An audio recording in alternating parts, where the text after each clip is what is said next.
If there was one born every minute, I could make myself $1 million an hour.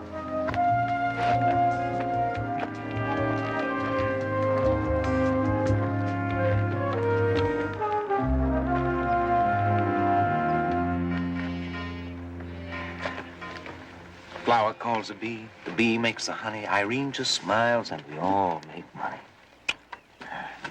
Now, don't tell me I'm going to be running away with a poet. Well, I'm full of all kinds of surprises. All of them guaranteed to delight and amaze you.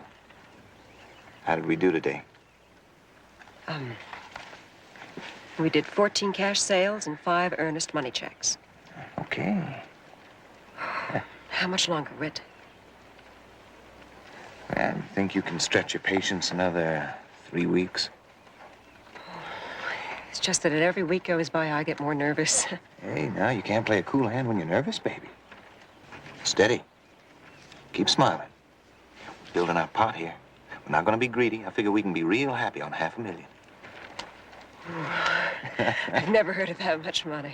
You stick with Whit Brewer in a little while, Flower. He picks up money like a magnet. Say, take care of paying the caterers, will you, honey? I got to get into town and take care of our silent partner. Keep her happy and silent. Do you have to take Madge to dinner every night? No. That's the small town Irene Hopkins talking. You think French Riviera, baby. Okay? Bye-bye.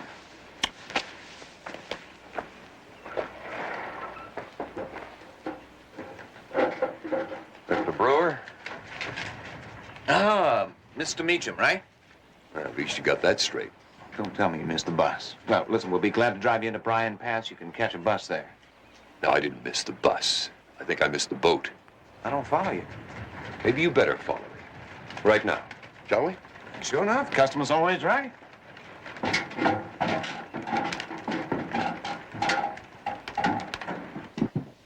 Now, if the customer is always right, as you say, maybe you can tell me why the lot I bought 8 weeks ago, numbered 42L16, is now numbered 32F09.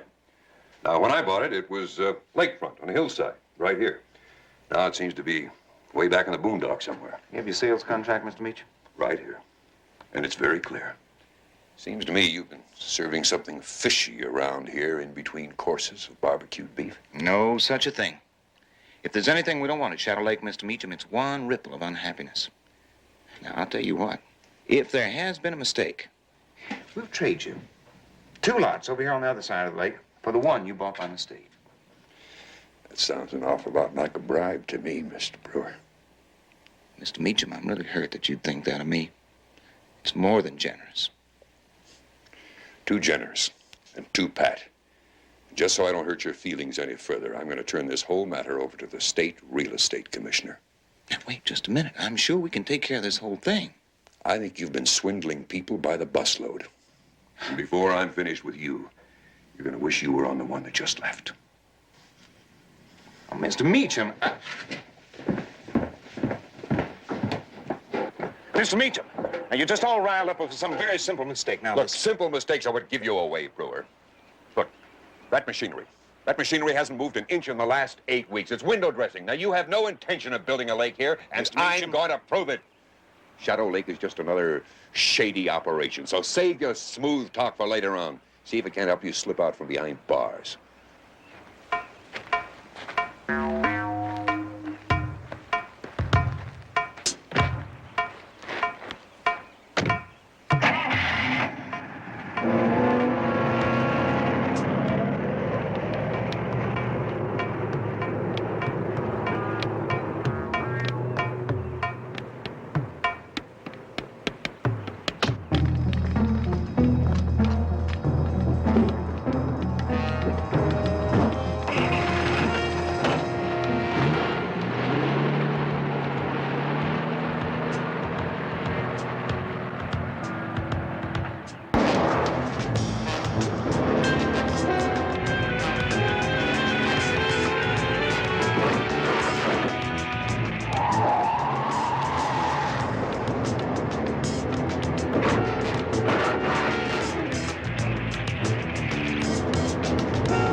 youngsters and puppy dogs.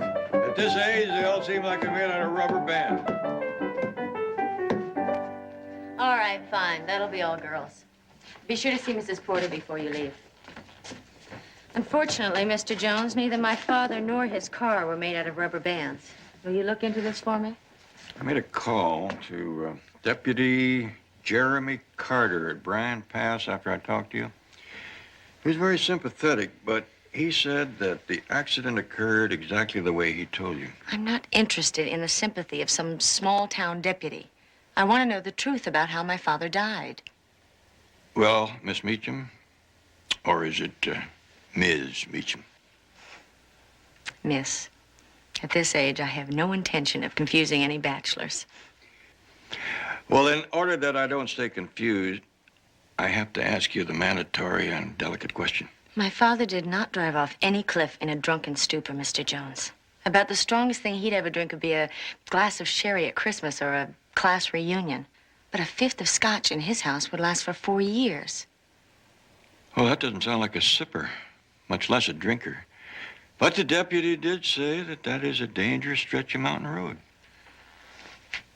Well, then I'm sure my father was aware of it, Mr. Jones. He was an old-school college professor. His life was like a textbook on caution and self-control. And he drove the same way. He thought Los Angeles to San Francisco was a 3-day trip. This is the most recent picture of him that I have. You say he'd been up to Bryan Pass several times in the last few weeks? He'd bought some property near there. Shadow Lake, I think he called it. He was having sketches made of the cabin he was planning on retiring in. He was bubbling like a kid planning his first treehouse. I think I would have liked your father. Will you help me? If the truth will help you, I'll try to find it. I'm no expert, Mr. Jones, but I've had to haul enough drinking drivers out of Bryan Pass, dead and alive, to know that road is no place for bottle babies.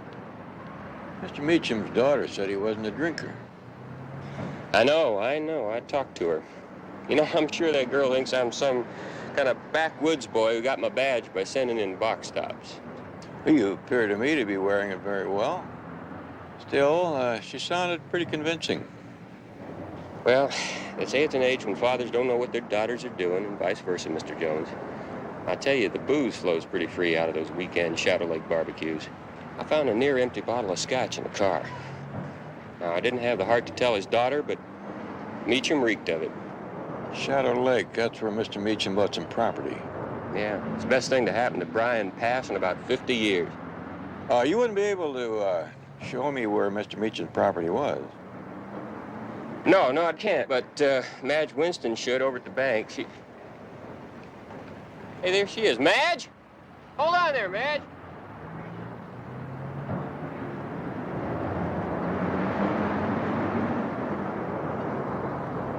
We were just talking about you.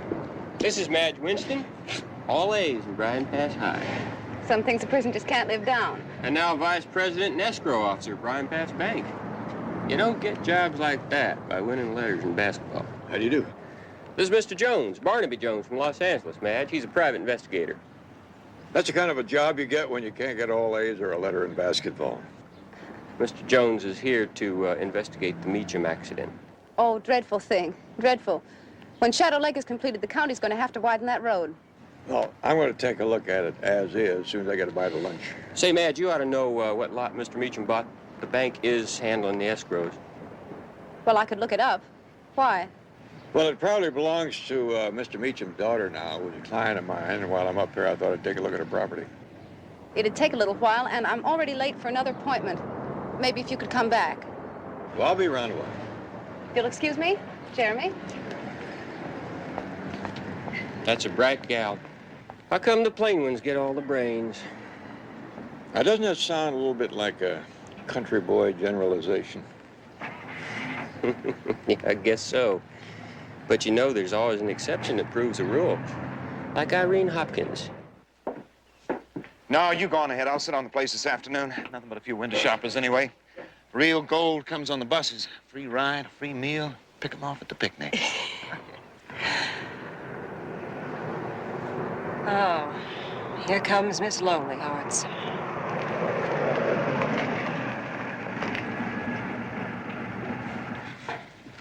Can't leave you alone, can she? Now, you gotta take the bitter with the sweet. You think I enjoy having dinner with her every night? I don't know, do you?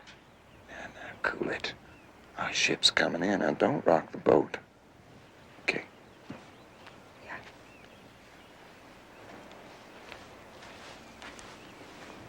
Well, I didn't know banker's hours included a romance break in the middle of the day.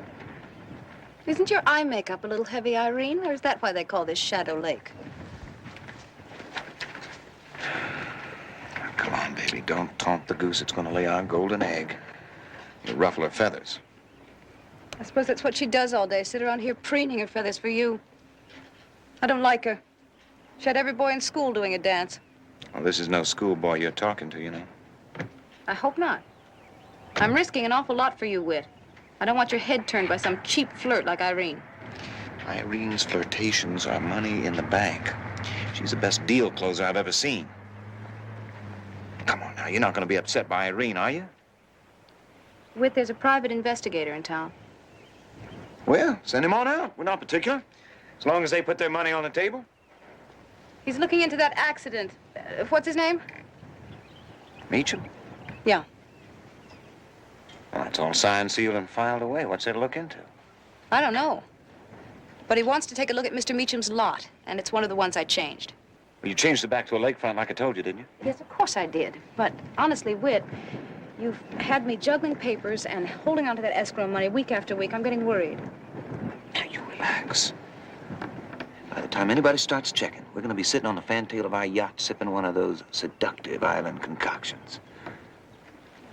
Oh, here. These are for your signature. I'll pick them up tonight at dinner. Not a bad weekend, I'd say. Very nice. 4-hour retirement. Most active retirement you ever heard tell. Whit, you are terrible. I love you now, but, I gotta get back and you're gonna mess me all up. See you at dinner.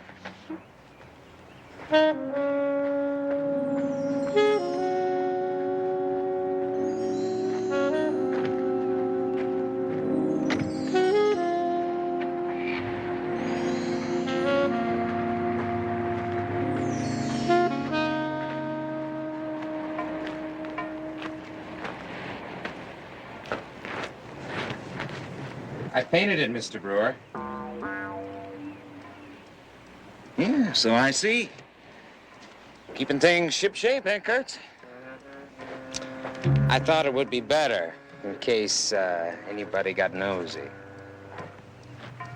I don't follow you. I didn't have to follow you, Mr. Brewer. When I heard you and that Mr. Meacham having words and saw you go after him in that pickup, that liquor bottle, I didn't have to follow you to know what happened. I see here, Kurt's a lively imagination like that could get you into a lot of trouble. You had to worry 1 minute about it, Mr. Brewer. I mean, you promised me I'd be a big man around here when Shadow Lake was finished. Manager, you called it, right?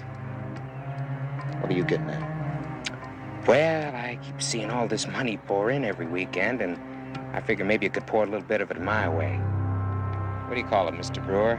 A few thousand in earnest money?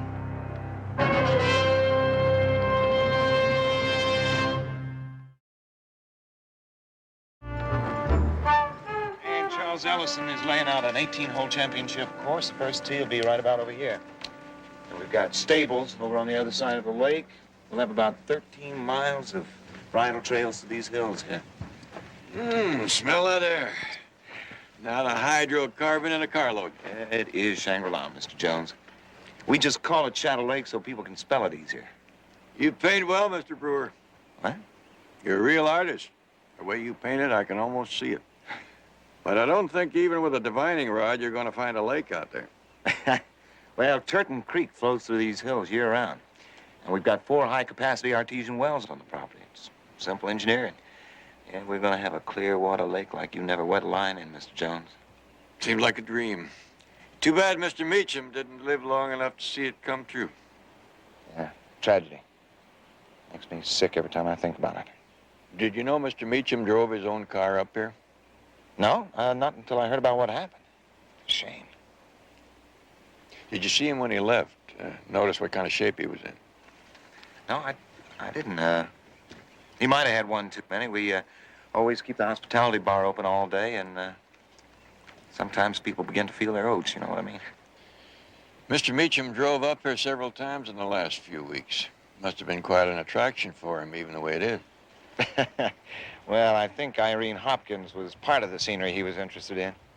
Oh, who is she? She's a local girl, a sales girl I hired. Very attractive. A lot of men Mr. Meacham's age take a shine to her. You know, harmless little fantasies. I think Meacham's was a little more serious. You don't say. Is she around? I'd like to talk to her. No, she's gone into town on business. That's where I ought to be. Maybe I'll run into her. Well, thank you very much, Mr. Brewer. Anytime. Come back on pleasanter business sometime, Mr. Jones. Oh, maybe you could point out Mr. Meacham's lot. Oh, yeah. Right here. 42L16. Yeah, here it is. Lakefront, nice level lot, near the side of the lake, convenient to everything. Well, thanks again, Mr. Brewer. Anytime. Well, I may run into you one of these days on the bridle path. I hope so.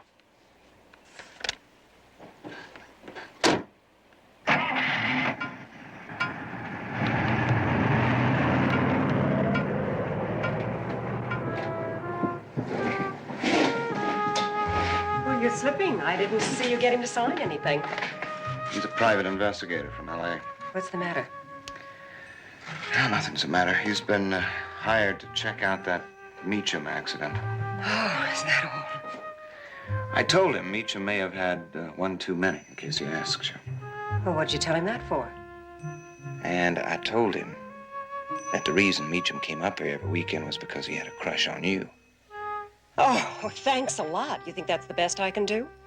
The best way to keep nosy people from asking questions is to give them your own answers first. Right? I don't understand. Look, suppose the real reason Meacham was coming up here every week was because he'd begun to catch on to the little shell game we've been playing with those lakefront lots. You think he was wise to us? Well, I don't know. But for Joan's sake, I thought it made a lot more sense to say he came up here every week to look at you than at that dusty old lake out there. Oh, Miss Winston. Oh, Mr. Jones, how goes the investigation? Well, I'm kind of a scattergun type of investigator. I let go with a charge of buckshot, and I wander around and see if I hit anything. I hope you don't break any windows. Is there anything I can do? Well, as a matter of fact, there might be. Have you seen Irene Hopkins in town this morning? I'd kind of like to talk to her. Mr. Jones, the less I see of Irene Hopkins, the better I like it. I count it a lovely day if only I don't see her at all. Oh? I understood she was very popular. If you value that kind of popularity. Oh, by the way, I looked up the lot number of the Meacham property. 42L16, if you're interested. I believe it's a lakefront. Yeah, so I understand. Mr. Brewer showed me a map. Did Mr. Meacham pay for that property in full? Well, yes, as a matter of fact, he did. Why? Well, I wondered whether his daughter had to assume any indebtedness in case she wanted to keep it. No, it's free and clear once escrow closes. Oh, escrow hasn't closed yet? Well, we're attempting to close escrow on most of the properties at the same time. It's construction funding. It's rather complicated. Yeah, never did understand the banking business. By the time I figured out 4%, everybody stopped using it. Oh, you were looking for Irene. There she is. Well, if you'll excuse me, I think I'll spare myself.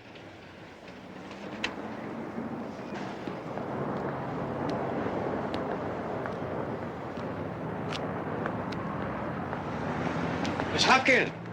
Yes? I'm Barnaby Jones. Possibly Mr. Brewer spoke to me. No, he didn't. Are you interested in some property? Well, no, right now I'm interested in you. Well, thank you. That's very flattering. Just professionally, I'm a private investigator looking into the car accident that took the life of Mr. Meacham. I understand you were well acquainted. I was very fond of him. I think he felt the same way about me. But that doesn't really matter anymore, does it, Mr. Jones? I'm sorry. I thought you might be able to help. Did you ever hear of him having a little too much to drink, maybe? He used to kick up his heels a little bit up here. We had some fun. He said it made him feel as though he were alive. And it killed him. Look, I'm sorry. You'll have to excuse me.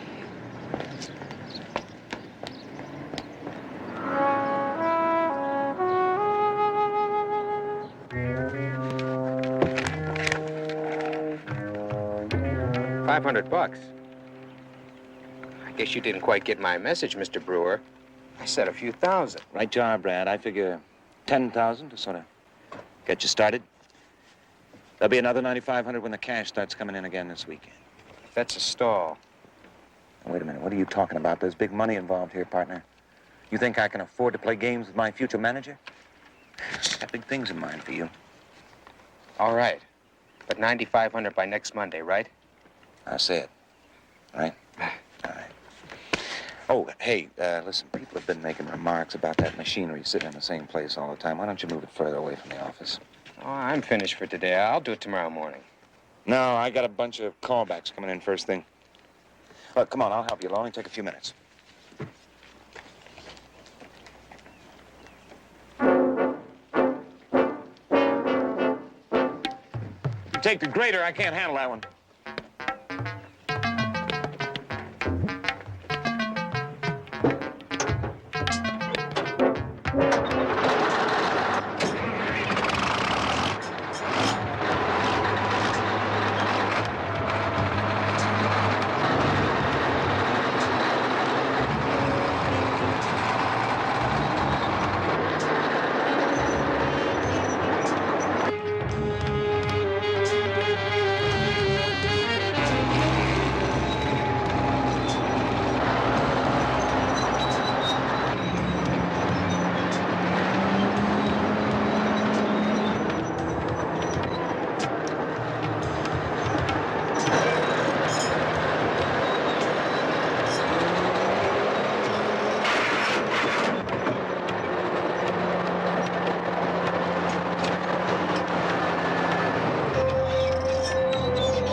They collect them out here till they get a truckload, and then they haul them away, crush them up, melt them down, and make new cars. Start the whole process over again. That's it. When they come in like this, it's hard to tell whether it was mechanical failure, driver error, or another car. Well, I hate to sound hard-headed about it, Mr. Jones, but the one thing that's missing here is a strong smell of liquor. The bottle. It seemed pretty conclusive at the scene of the accident. Did you do a blood alcohol on him? Well, with an open bottle on a seat beside him? Yeah, I know it sounds pretty bad, but somehow I just can't picture it. DMV didn't have a single violation against Meacham. Yet we're supposed to believe that he was tooling his car through dangerous mountain roads with one hand on the steering wheel and the other on an open bottle of liquor. Well, you got a broken taillight there. Yeah. Kind of plastic. The other one didn't break. You find pieces of this at the scene of the accident? Well, they would have scattered over 20-acre area the way this thing went off that cliff. Yeah, I suppose so. What do you got there? Looks like a splinter of wood caught in the back bumper. Well, there's a lot of brush and small trees out that way. Could have picked it up on the way down. This came from a board, some kind of a piece of lumber. Got paint on it.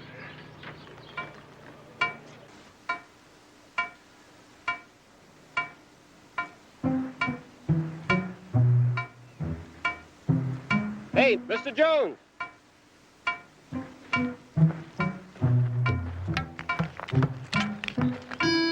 What do you got?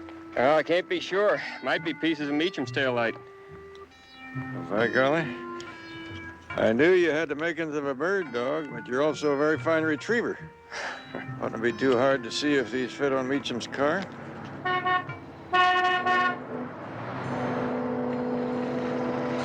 There's somebody you know there? My secretary. She sees to it I never get too far from the paperwork. Hang on to these? Yeah, you bet. See you in town.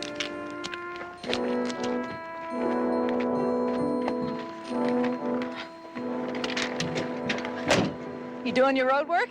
Yep. You do the homework I asked you to? Yeah, here's a copy of the sales contract. Susan Meacham found it among her father's papers. That's the lot, all right. 42L16 and the date. And I thought you might want to take a look at this. This is a picture of what her father's place would look like at Shadow Lake. Sad, isn't it, Barnaby? Just when a man is about to see his dream of a lifetime come true. Well, well, well. Translation, well, what?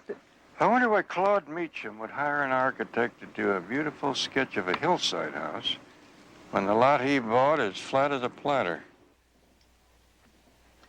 I really have no idea, Mr. Jones. Perhaps Mr. Meacham just changed his mind. No, I don't think so. See the date here?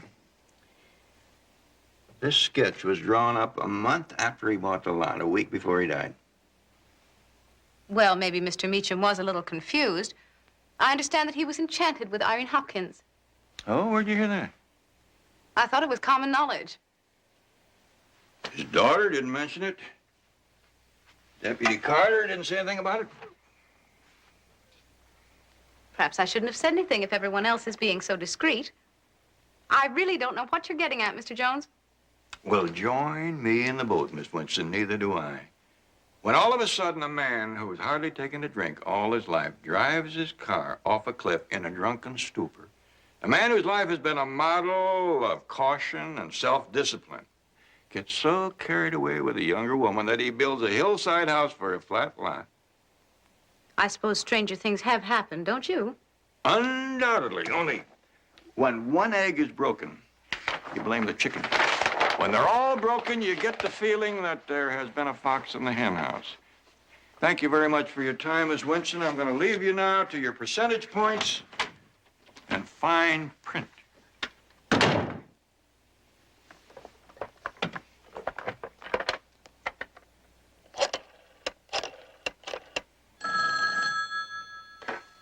Shadow Lake, Brewer speaking. Hey, slow. I'm only listening with one ear, you know. Darling, I am trying to tell you that this Jones is no fool. In his deliberate, plodding way, he's going to plod right into the middle of our whole little picnic. Well, what makes you think so, Pat? Well, he already suspects there's something fishy about the Meacham property. If he keeps on digging and asking questions, he's going to discover the whole fraud. Huh? Wait a minute, that's a pretty ugly word for just juggling a few lot numbers, Madge. Oh, what do you call it? And Jones is thinking of uglier words than that. He doesn't think that Meacham's accident was an accident.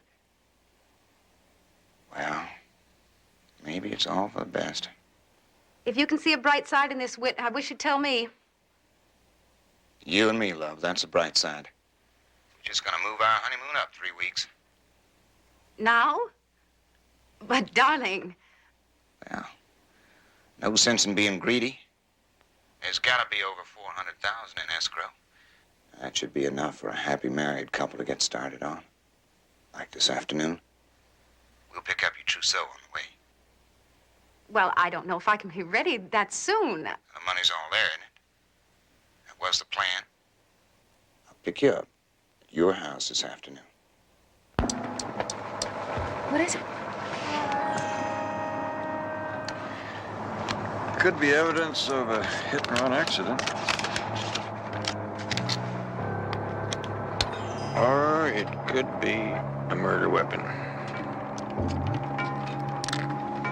Let's go see.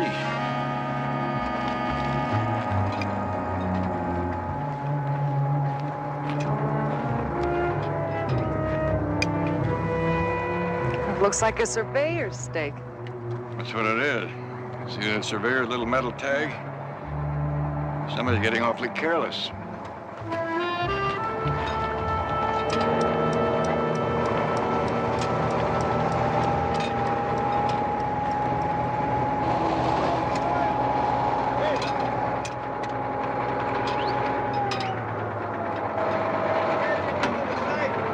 What's that? How come you started grading in the middle of the site? All I know is Mr. Brewer called me early this morning and asked me to come out here and grade this area for him. I mean, for $8 an hour, I'd knock down battleships with that thing. Gonna cost more than $8 an hour to replace these surveyor stakes. It wasn't me, mister. I didn't do none of that grading. I just started widening here. You drive that pickup? No, that's the truck that Brad Kurtz uses. Who painted the bumper? Brad, I suppose. He does most of the maintenance work around here. Where is Brad? Mr. Brewer said that Brad just took off. Then he wanted me to finish this job. I mean, all I know is... I know. For $8 an hour, you don't ask questions. Right. Oh, Mr. Jones. If I'd known you were interested in some property, I would have shown you around. Well, I would have liked to look at the lot just north of this stake. I don't understand. Neither do I, because this is an official surveyor's stake and not supposed to be moved. Somebody bulldozed right over it. Well, accidents do happen, I suppose. Is Mr. Brewer around? No, he went into the city to talk to the people who are designing the new golf course. He'll be here tomorrow. So will I. And in the meantime, I'd appreciate it if no one moved that pickup truck. At least until after the sheriff has had a look at it.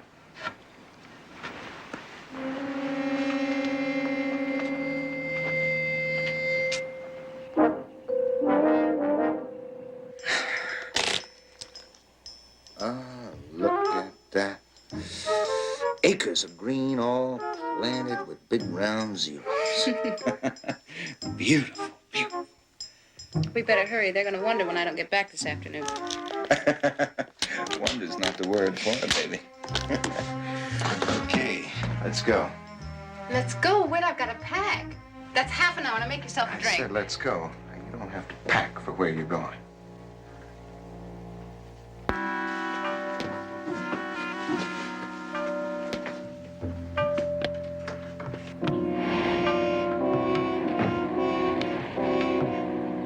That's all right. You're going to drive. Whit, please, Whit, listen to me. I'll leave Bryan Pass. I'll never come back. Nobody has to know. And get in there. No. All right. Have it your way. 6 of one, half dozen the other. You ready to die?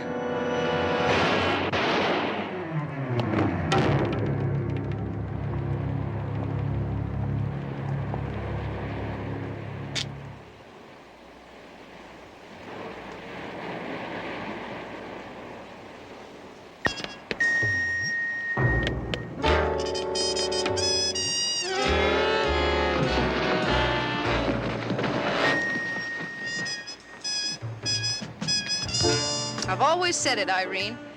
You are not to be trusted. Mr. Cool comes up here and thinks he can play us for fools. City tricks for hick chicks. We'll drive his car off into the bottom of Calder Lake.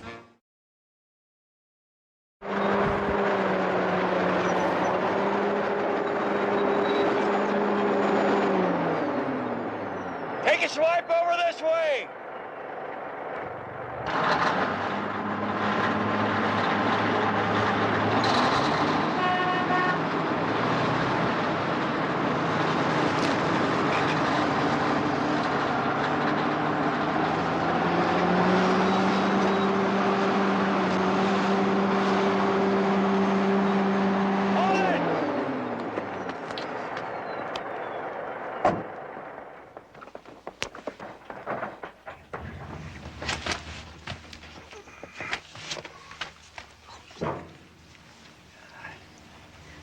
Would this be Brad Kurtz? Yeah, it's him, all right. Well, Mr. Brewer hears about this. I got a pretty strong hunch that Mr. Brewer already knows all about this. You better call Deputy Carter. Well, that's why I came out here. He's been trying to reach you at the motel for over an hour. He wants you back in town right away. What about? Whit Brewer took off with $400,000 in escrow money.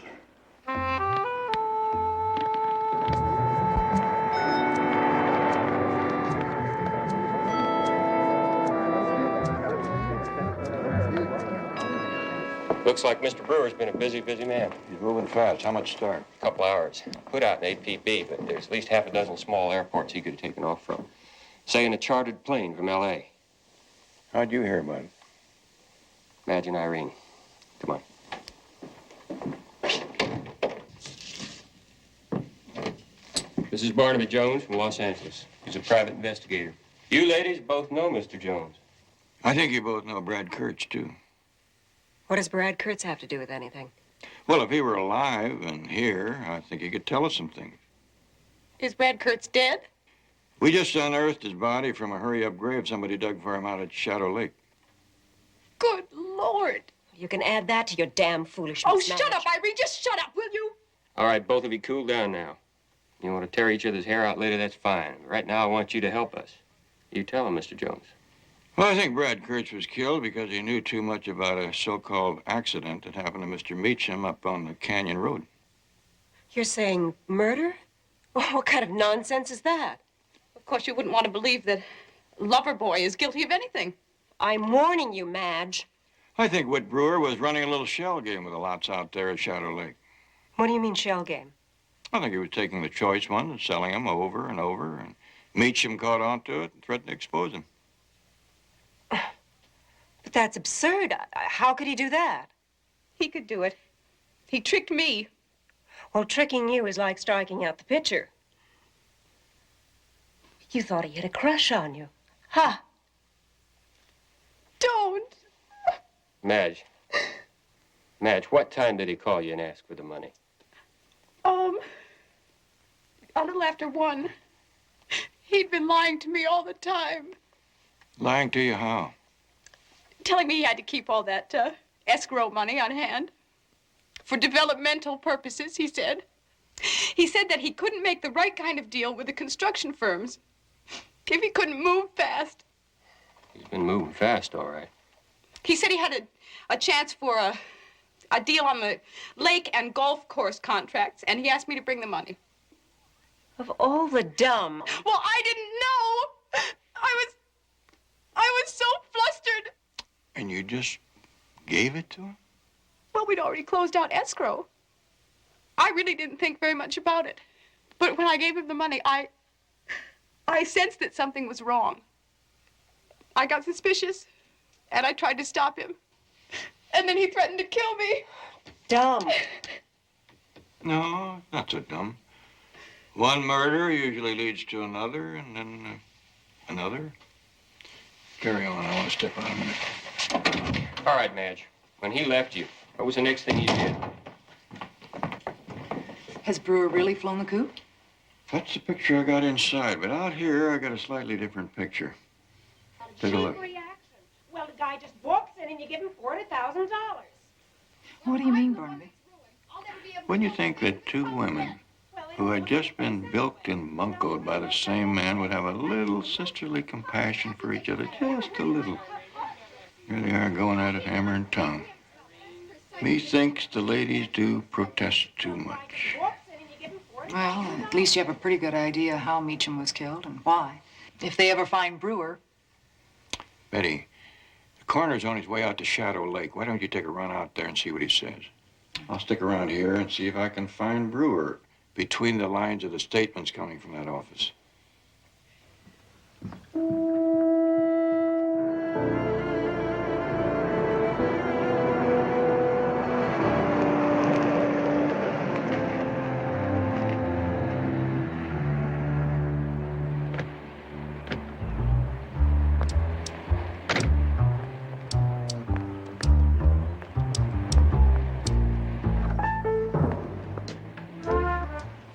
Well,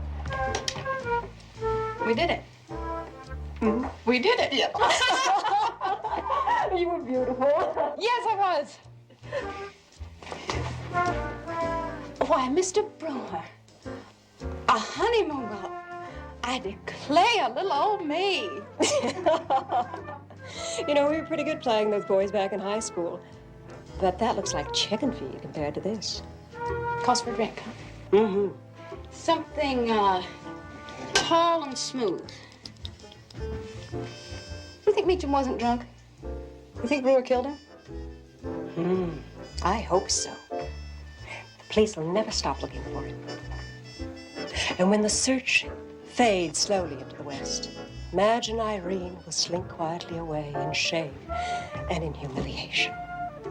You better slink down that hill after dark and bury him. Like for 1,000 years. Oh, ice. Get some ice, huh? I'm so flustered.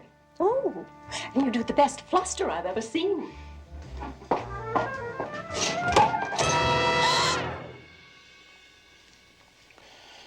All right, kittens. Let's have it. Over here. Madge, here. Togetherness. That's what I like to see. Whit, listen to me. The police are looking for you. You bet, baby. Everywhere but here. You took care of that all right. You need a doctor. Let us get your doctor. Don't make me laugh. It only hurts when I laugh. But I'm gonna get well real fast. As soon as I see that money. Now get it. It's not here. You bet it is. And as soon as I kill one of you, the other one's gonna tell me where it is, right? All right, Whit, all right. It's outside. It's in the garage. You'll never get away with it. I've already gotten away with it. Isn't that what you already done for me when you talked to that hick sheriff? Isn't that what you told him? Well, what you gonna tell him now? In fact, I might just decide to stay right here and rest up. And neither one of you can say one word. Move.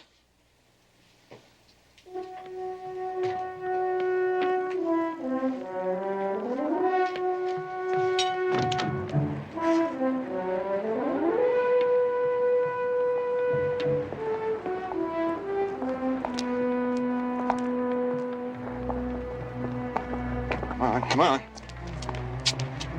It's inside. You get it. Don't you put your hands on anything but that money while you're in there, you hear me?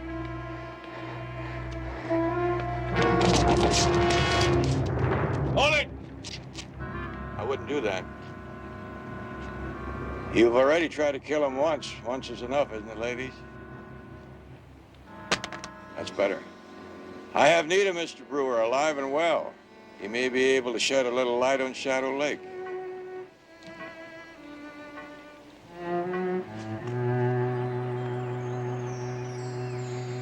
Turton Creek flows through these hills year-round. Together with the high-capacity artesian wells on the property, you're going to have a clear water lake like you never wet a line in. Are you buying or selling? Little of both. I can see why Dad loved it.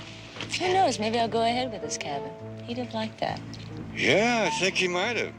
Money's all back now and in good hands. As soon as they get the lot straightened out, who knows?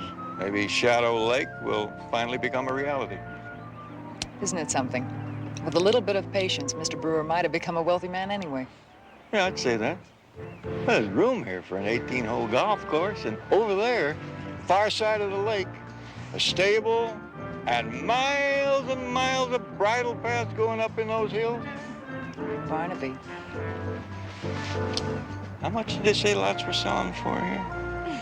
You're kidding.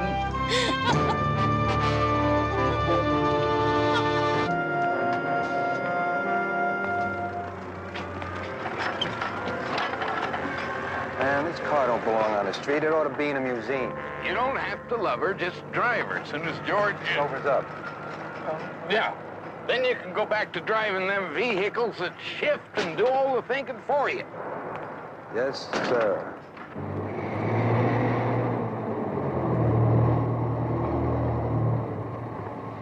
Oh, Mr. Kircher. Mr. Kircher. Oh, morning, Huey. You know, we really ought to get some new forks. I mean, these old ones have all but had it. Nah, nonsense. Just order out some spare parts and keep them running. That's what's the matter with this country. Too many good machines and men thrown on the scrap heap while there's still a lot of good use in them. Keep her running, son.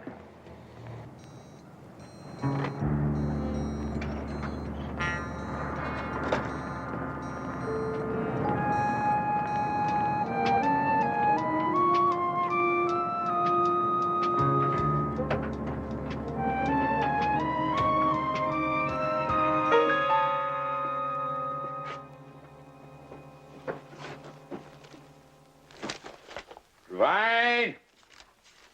Trevine! Oh, now don't be scattering things Never every which leave way. anything What are where you I looking put it. for? I'm looking for my almanac. It's right here. Somewhere. You're always hiding. Wasn't hidden. It was right where you put it. Oh. Yeah. Bunch of Sharpies are trying to sell me an avocado ranch down in Escondido. I want to see what the almanac's got to say about growing avocados in Escondido. Mr. Kircher, the Abbott inventory, have you got it? I can't find it anywhere. You're the general manager, which means you're supposed to generally manage things around here. Yeah, well, it's very difficult to manage a business that you carry around in your pocket or your hat. You wouldn't happen to know the latitude and longitude of Escondido, would you? You gotta be joking. Well,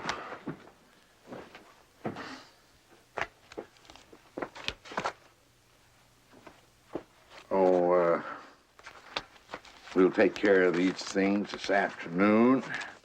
In the meantime, you be thinking of some nice ways to say, go soak your head.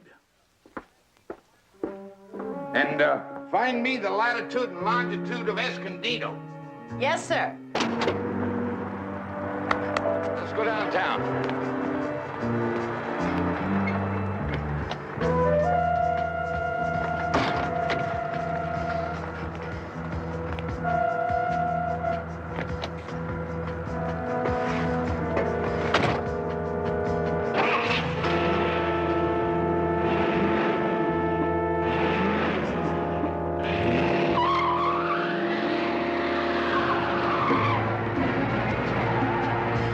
What are you doing? Stuck!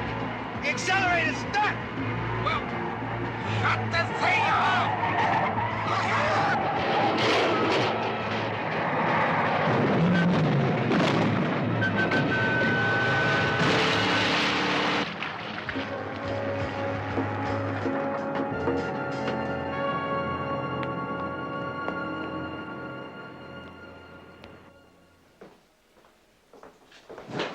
What room is Staley Kircher occupying?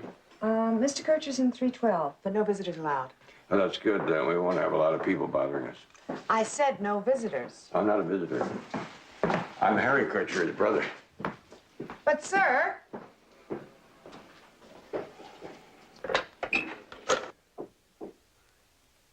Well, it's about time. Come on in, close the door. This is supposed to be a private room. Well, Staley, I never expected to see you put out of commission. I'm not out of commission, just out of circulation. And if I hadn't have twisted that foot, I'd have swum away from old Betsy like a tadpole. Now, I just told the nurse that I was your brother Harry. How come? Well, I'll get to that. Right now, I'd just as soon nobody knew I was talking to a private investigator. Oh, come on, we're not that bad. No, it's a plot, Barnaby. A dadgum plot. Now, last week, it was a whole case of machine tool parts came crashing down and missed me by about that far. Now, this. Now, one accident I'll accept as an act of God. But 2 in 1 week, that's got to be the work of the devil. Think somebody's trying to kill you? Well, that's obvious. What isn't obvious is why. Any enemies offhand? I never put a straw in anybody's way in my life. I can't understand it. That's why you've got to be Harry. Staley, I don't even know what your brother Harry looks like. Neither does anybody else around here. Even I haven't laid eyes on him in 22 years. But he was about your stature, looked kind of like you. But he's a crazy galoot, looking for gold up in Alaska, oil down in South America, is always just about to make that big deal. What happened to him? Don't rightly know. His letters quit coming about 2-3 years ago.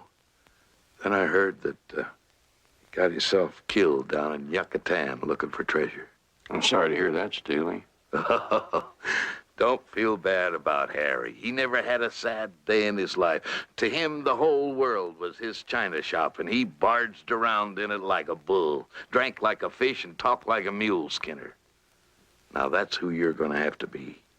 Step in, take over my business, run it as usual, and find out who's trying to put me 6 foot under. What do you say? I don't think a thing like this has a chance of working. Now, see here, Mr. Kircher. Your brother's doctor has ordered complete rest. Well, now, ain't that a riot? My brother is paying $200 a day for this lump you call a bed, and every Tom, Dick, and Henrietta can barge in here and create confusion. Now, on your way out, Sonny, why don't you close the door so my brother can get some rest?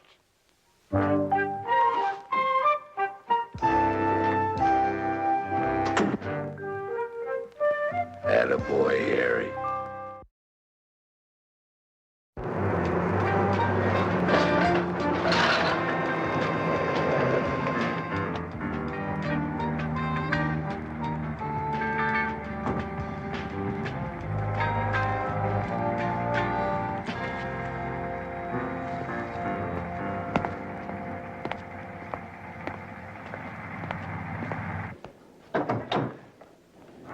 Whoa, never do that. Never big on small, heavy on light. You defy the law of gravity, you'll fall down and hurt somebody. There's another one. Hey, you. Where you going? What do you think you are, anyway? Harry Kircher. I'm taking over for my brother till he's up and kicking again. Where's his office? It's right over there. Who are you? Huey Calder. I'm the foreman here. Good. Keep an eye on things like that down there.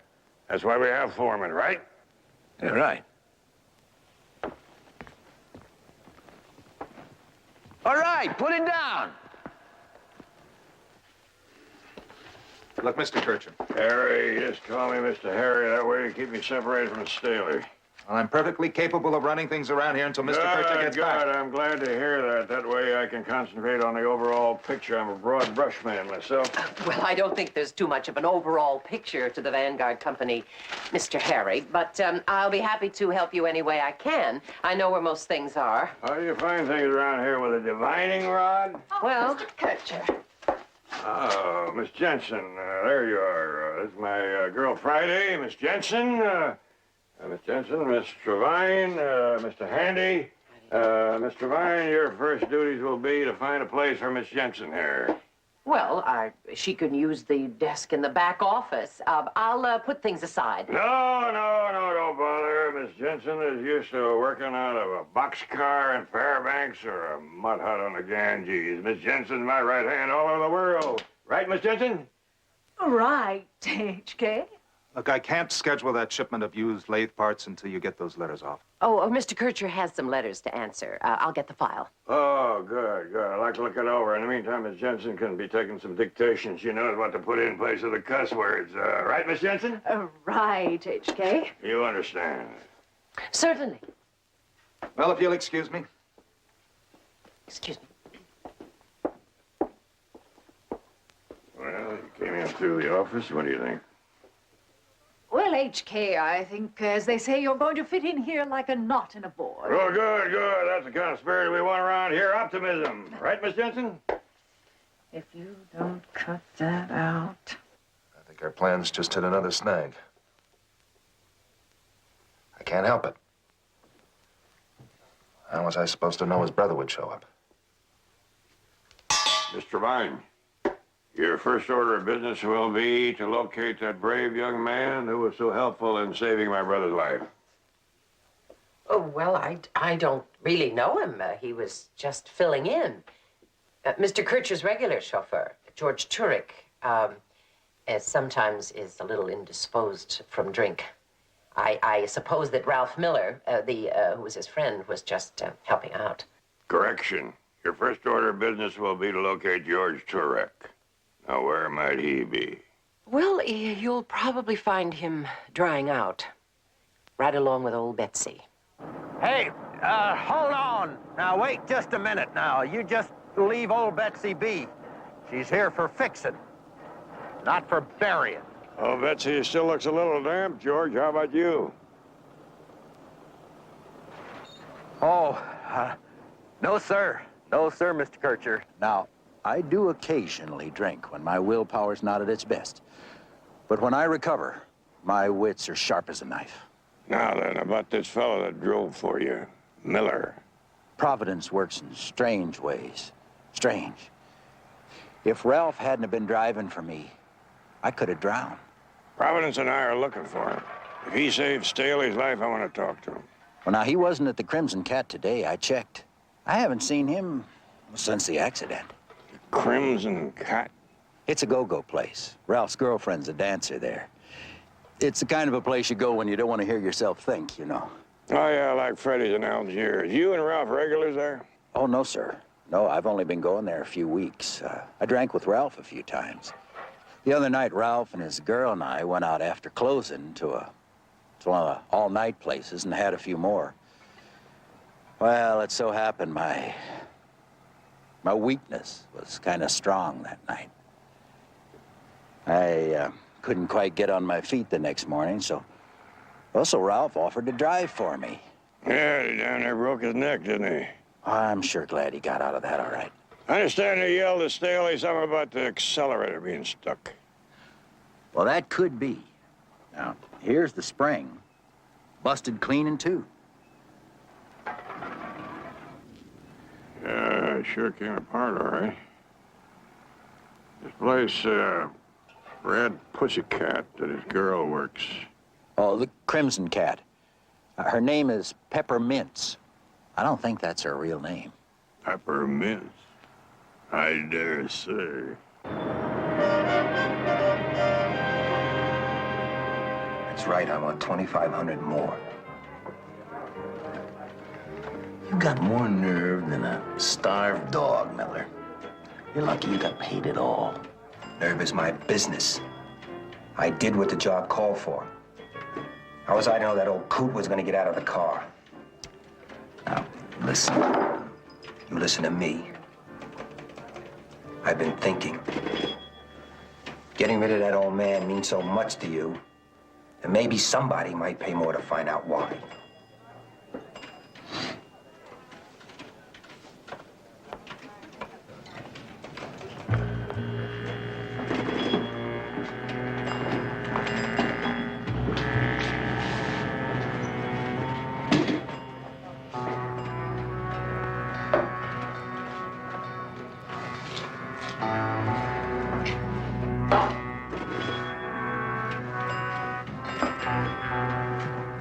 You just had your last drink, Miller. Now get out of here.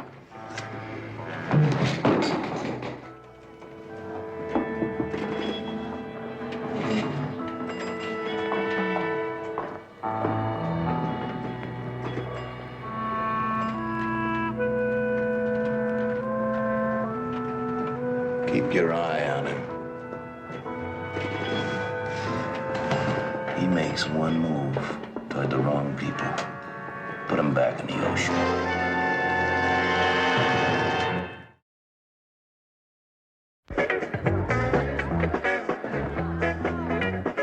Hi, is that for me? I understand your name is Peppermints and you like champagne. Champagne and, gentleman with manners. Thank you. Well, this turns out to be cider. You tell me and I'll get you the real stuff. Well, now aren't you the suspicious one? Want to taste? Nope, I like my drink to kick, not bubble. Ever? I just bet you do, Mr. Kircher, Harry Kircher. Listen, thank you very much, but, I should really be getting... Now, you just relax, Candy Lady. I am looking for your friend, Ralph Miller. He is your friend, isn't he? Sort of. Why? Why, he saved my brother's life, that's why. Oh, well, you said Kircher. Well... Mighty cool head your young fella's got on his shoulders. Hadn't been for him, my brother'd probably be bunking with Davy Jones right now. I want to see he gets a reward. A reward? You bet. Now, where can I find him? Oh, well, I'm not exactly sure about that right now, but, tell you what I'll do. When I find out, I'll let you know, okay? Vanguard Company. He knows where it is. Okay, sure. Wow, Ralph is really gonna be surprised. A reward. Man, he used to do stuff like that all the time. You don't mean to tell me. Sure, Ralph was a stunt car driver. Movies, commercials, TV, all that stuff. Well, I'll be a son of a gun. Good thing that he was driving. Oh, you bet. Ralph could drive a car right under a train without even getting hurt. Is that any fun?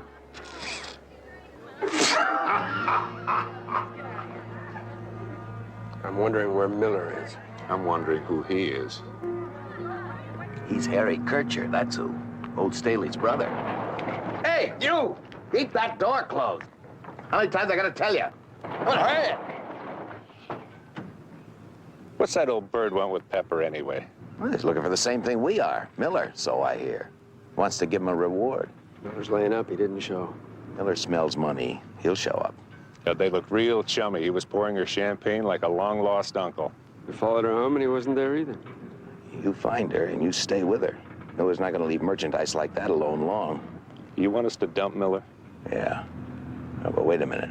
We need time. That ship from Singapore isn't due in until the end of the week, and it's got to pick up all this stuff. We got to keep Kircher's brother out of this warehouse, or we're in trouble. How do you want it handled? Harry Kircher wants to give Miller a reward. Miller gets the word, he shows up to collect. And we give him his reward. His final one.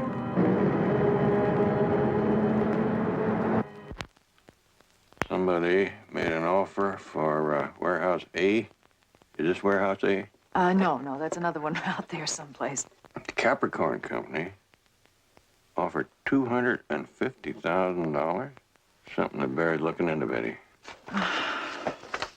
Barnaby, you know this is going to be endless. Yeah, well, what we're looking for is somebody that found Staley Kircher a big enough problem to want to do away with him. I know, but this is only the files for the incoming mail. I haven't even found the outgoing mail yet. I mean, some of that could be pretty colorful, too. Well, I'll ask Miss Trevine. She knows where everything else is around here. Personally, I'd rather be fishing. Well, Mr. Kircher is not going to allow the work to begin until he can be present. So tell them it's been delayed indefinitely. It's going to cost a lot of money if they don't start on schedule. I can't help it. I don't mean to interrupt business, but... Not at all. Can I help you with something? Yes, my gal, Miss Jensen, looking for Staley's outgoing correspondence over the last 3 or 4 months. Oh? Yeah, you know, carbons of his letters. Well, I'm sure they're not too far. Excuse me. Vanguard Company. Who? Oh, yes. He's right here. Just a moment. Someone wants Mr. Harry. Harry Kircher speaking. I just talked to Ralph, Mr. Kircher, and he said that he would just be very pleased to see you. I knew I could count on a champagne lady like you. Tell him to come right over. Oh, well, he can't do that because he works in this, marine salvage yard. Well, where is the salvage yard? I'll look him up. It's kind of hard to find, but, tell you what, you meet me on the corner of 4th and Morel, and, you can follow me over there. I'd meet you anywhere, Candy Lady. 20 minutes. Okay, 20 minutes.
Over there, on that big pile of stuff.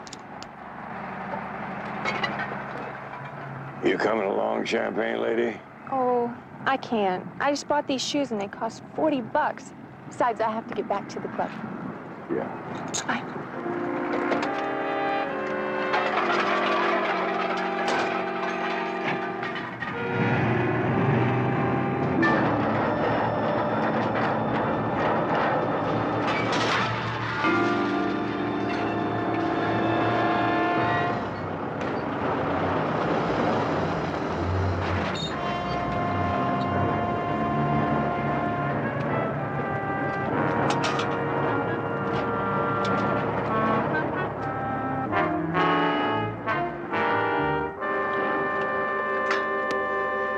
Mr. Miller?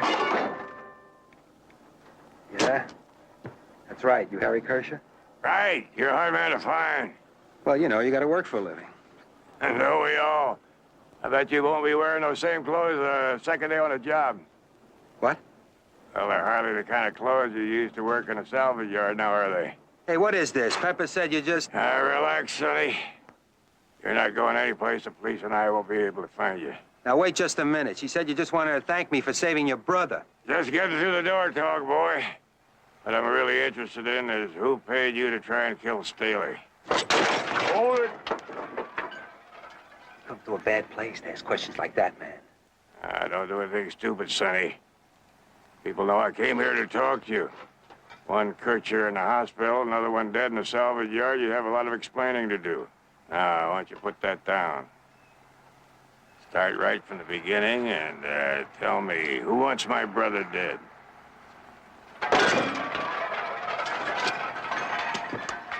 It was an accident. Wrong answer. I'll have to give you some help.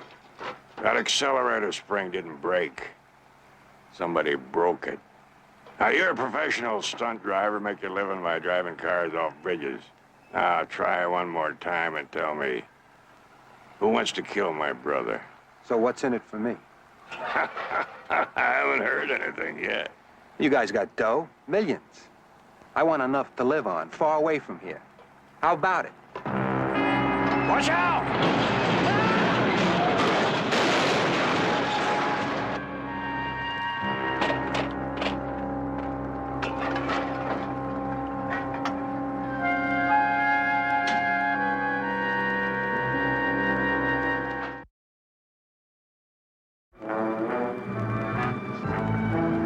Staley says that Oliver Handy been working for him for 10 years. An upstanding citizen, been raising his 14-year-old daughter all by himself since his wife left him years ago. Oh, Barnaby. I say something wrong? Well, I've been doing a little checking on Vanguard company personnel with the records office downtown. What Staley Kircher didn't tell you is that Oliver Handy's wife did leave him. True. But while he was in prison.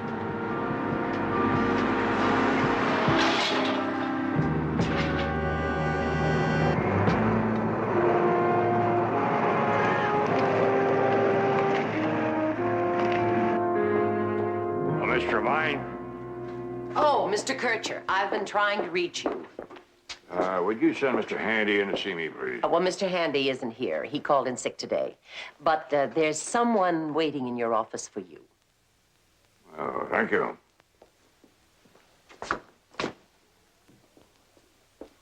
Harry Kircher.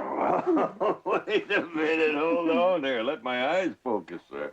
Not as good as they used to be. Oh, yes, they are. I wouldn't have recognized you at all, Harry, if it hadn't been for those eyes.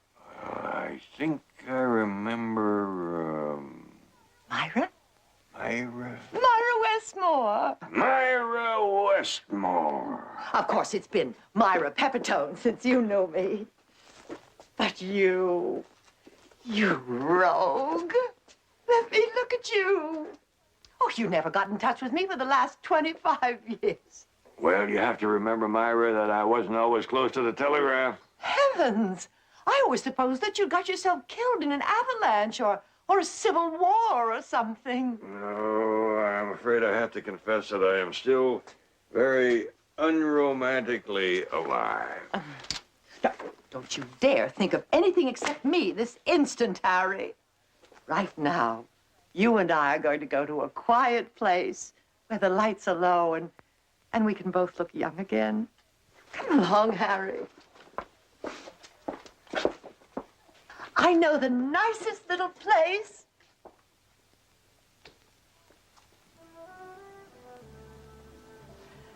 To the past. May we never lose it. And may all our mistakes look better at a distance. Harry. You're putting on a marvelous act, you devil. You better clarify that, as devils are very touchy. Pretending that you remember me. That's the gallant gesture to show kindness to a silly woman. I don't know, but I do apologize because my memory isn't as sharp as yours. I often wonder what would have happened if you hadn't gone fortune hunting when you did. Well, I probably wound up keeping books for my brother, which is just about what happened anyway, at least temporarily. Oh, not that I lacked for anything when I married Wilbur, rest his soul. He loved me well and left me with nothing to wish for. You always deserve the very best. Maybe if you ever did really have eyes for me, it's better that I got lost. Alaska, gold. Did you find any? Yeah, there's a lot of difference between finding it and hanging on to it. It's caviar one day, cold beans the next. No, but then I heard you went to Africa. How exciting. South America. Oh, South America. Oil, I bet. Yeah, we got a barrel or two. I remember the kids at Jackson High voted you the most likely to succeed. You remember? Yeah, I guess that's one of the reasons they tore down Jackson High a couple of years ago. Never quit, never say die. Give your all for Jackson High. Jackson High.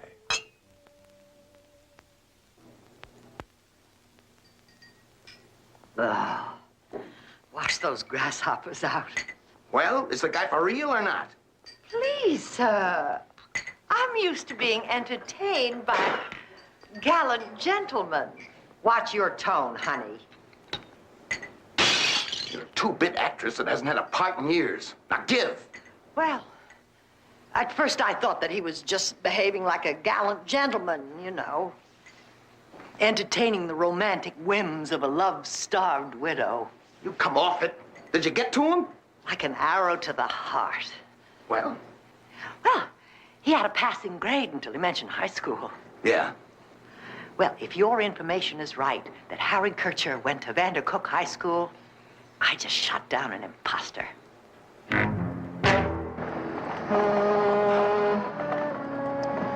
Well, HK, how was the trip down memory lane?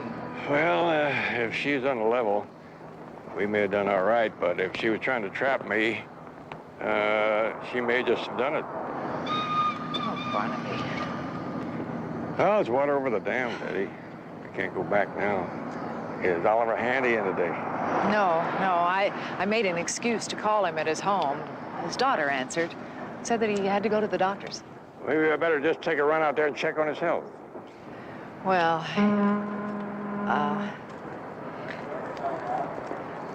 before you do, you should know that I've been going through his personal files. Betty, that's a highly devious thing to do. I'm proud of you. Well, I couldn't get anywhere with Kircher's clutter, so I decided to look through Handy's neat files. Did you find anything in there that might have caused him to call in sick? I don't know. Do you remember the letters that we found from the Capricorn Company offering to buy the old warehouse? What about him? Well, there were blind carbons of those letters in Handy's files, which means someone felt they were important enough that he should have copies of them for some reason. Did you check out the Capricorn Company? Well, our friend Cecil down at the brokerage office is looking into it, but he's never heard of them. You know, it may not be much, but in the last 20 years, that decision to tear down the old warehouse is the most drastic one that Staley made. I think it bears looking into.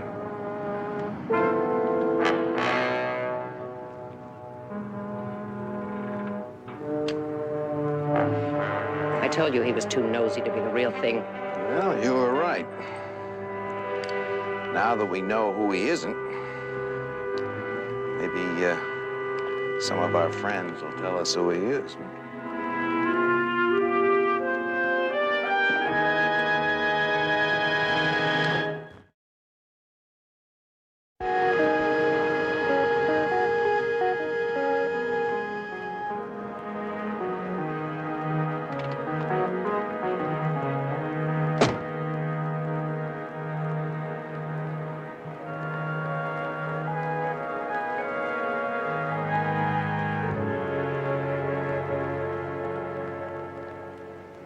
Hi there.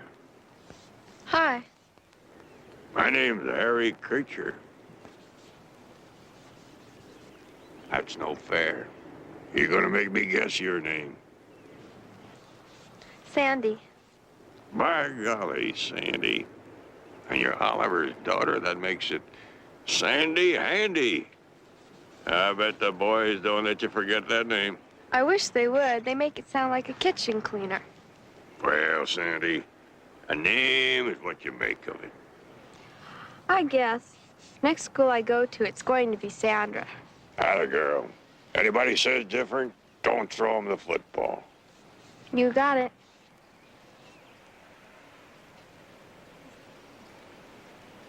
Your daddy home? I'd like to have a talk with him.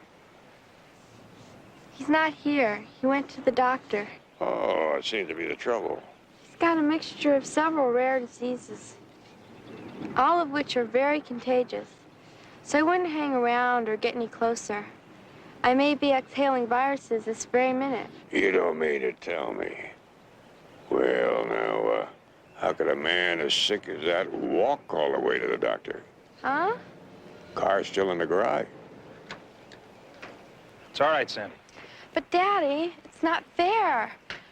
Why should we have to move? Are you planning on leaving town? Yeah, it's just a matter of time. Thought I might as well pack. Mr. Henny, maybe you and I better talk privately. Nope. This is my daughter's own front yard. I won't have her hiding from anything you can say to me. I'm running short of time, so I'll lay it out for you. Somebody tried to kill Staley. Twice. I want to know who and why. A couple of accidents, yeah, but... These weren't accidents. I know. Why, Mr. Kircher's an aggravating old cuss, but I think everyone admires him in a way. Not everyone. Now, the only unusual thing going on in Vanguard Company is the demolition of this old warehouse. Maybe you can fill me in on that. There's a company that wanted to buy it. Capricorn Company. Yeah. Well, they wanted it bad, and they put the pressure on me to try to get Mr. Kircher to sell it to him. What kind of pressure? I got a prison record. Bum rap. No. It wasn't a bum rap. It was a rap, and I took it. But they threatened to tell Mr. Kircher about it, and he's kind of straight-laced, you know. Well, I needed my job. And why were you planning to leave town? Deal fell through, so I suppose I'll tell Mr. Kircher one way or another. Anyway, I still think he should have sold it. Man his age working like a mule, he had to relax a little and let his money work for him. Any idea why the underworld would want to acquire a warehouse like that? Underworld? What do you mean? On my way over here, I stopped in to see a broker friend of mine who checked it out for me. The owners of Capricorn Company happen to be some of the biggest people in organized crime. You know, look, I didn't have any idea. You didn't? If he says he didn't, he didn't. I believe both of you. But maybe I ought to check into why some people are interested in acquiring an old, decrepit fire trap.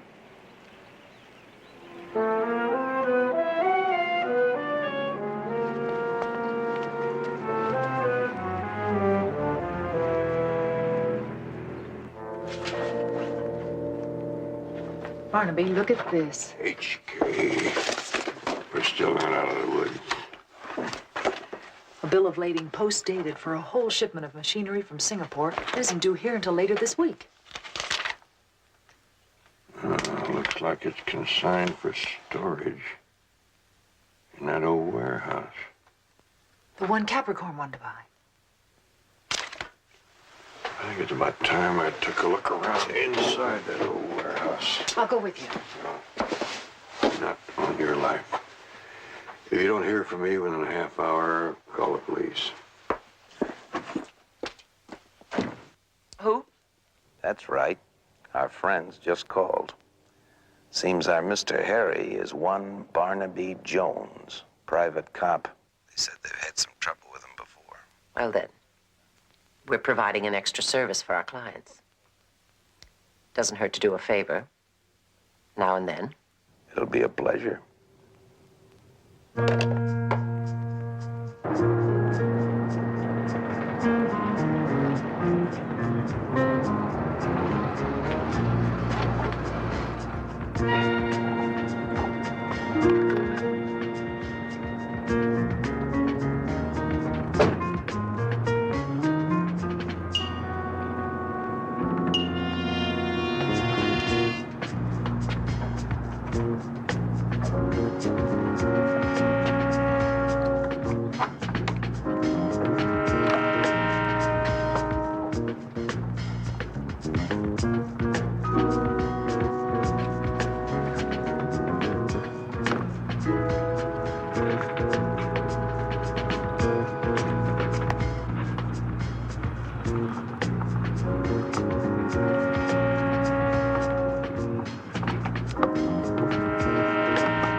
Miss Jensen. I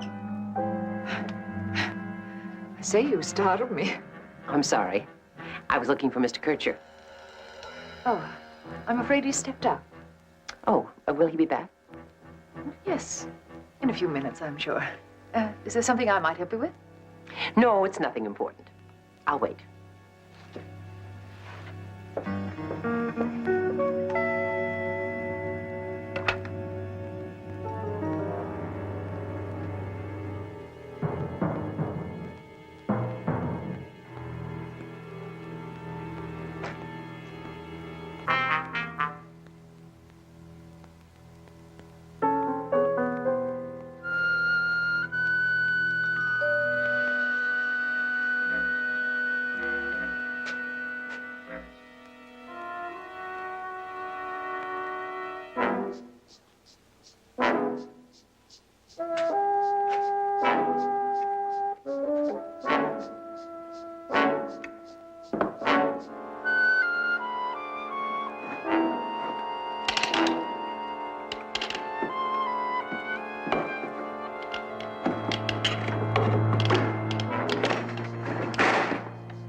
Mr. Kircher, I've been looking all over for you. It's kind of a dangerous place for a lady. I think we ought to step outside and talk. What on earth is that? That's a hand grenade. You know, I think this is sort of a storage place for illegal weapons, munitions, contraband for shipping overseas. You don't say. Well, this is what I've been working for, to bring the Murder of the Month Club together. This is our last meeting, Mr. Barnaby Jones. You know, this is beginning to explain a lot of things. Why you were so anxious to get Staley out of the way so he wouldn't sell this old warehouse and ruin that sweet operation you had going? There would have been a lot less wear and tear if the old fool had simply sold out. Yeah, the Capricorn Company. The organized crime folks that you people work for. You've done your homework, Mr. Jones. You know what I can't understand is why you just didn't move all this stuff out of here to some other location. Not enough time. There's a ship due in here in a few days with $4 million in contraband. And when that ship leaves, Mr. Jones, I'm afraid you will be on it. In a pine box. In that case, we'll all sail together. Well, don't stand there. Shoot him. You got 3 seconds to make up your mind.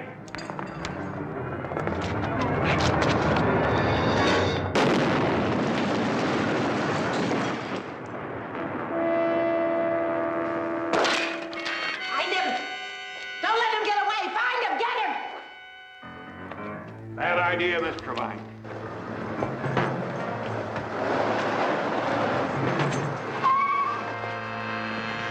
Hold it!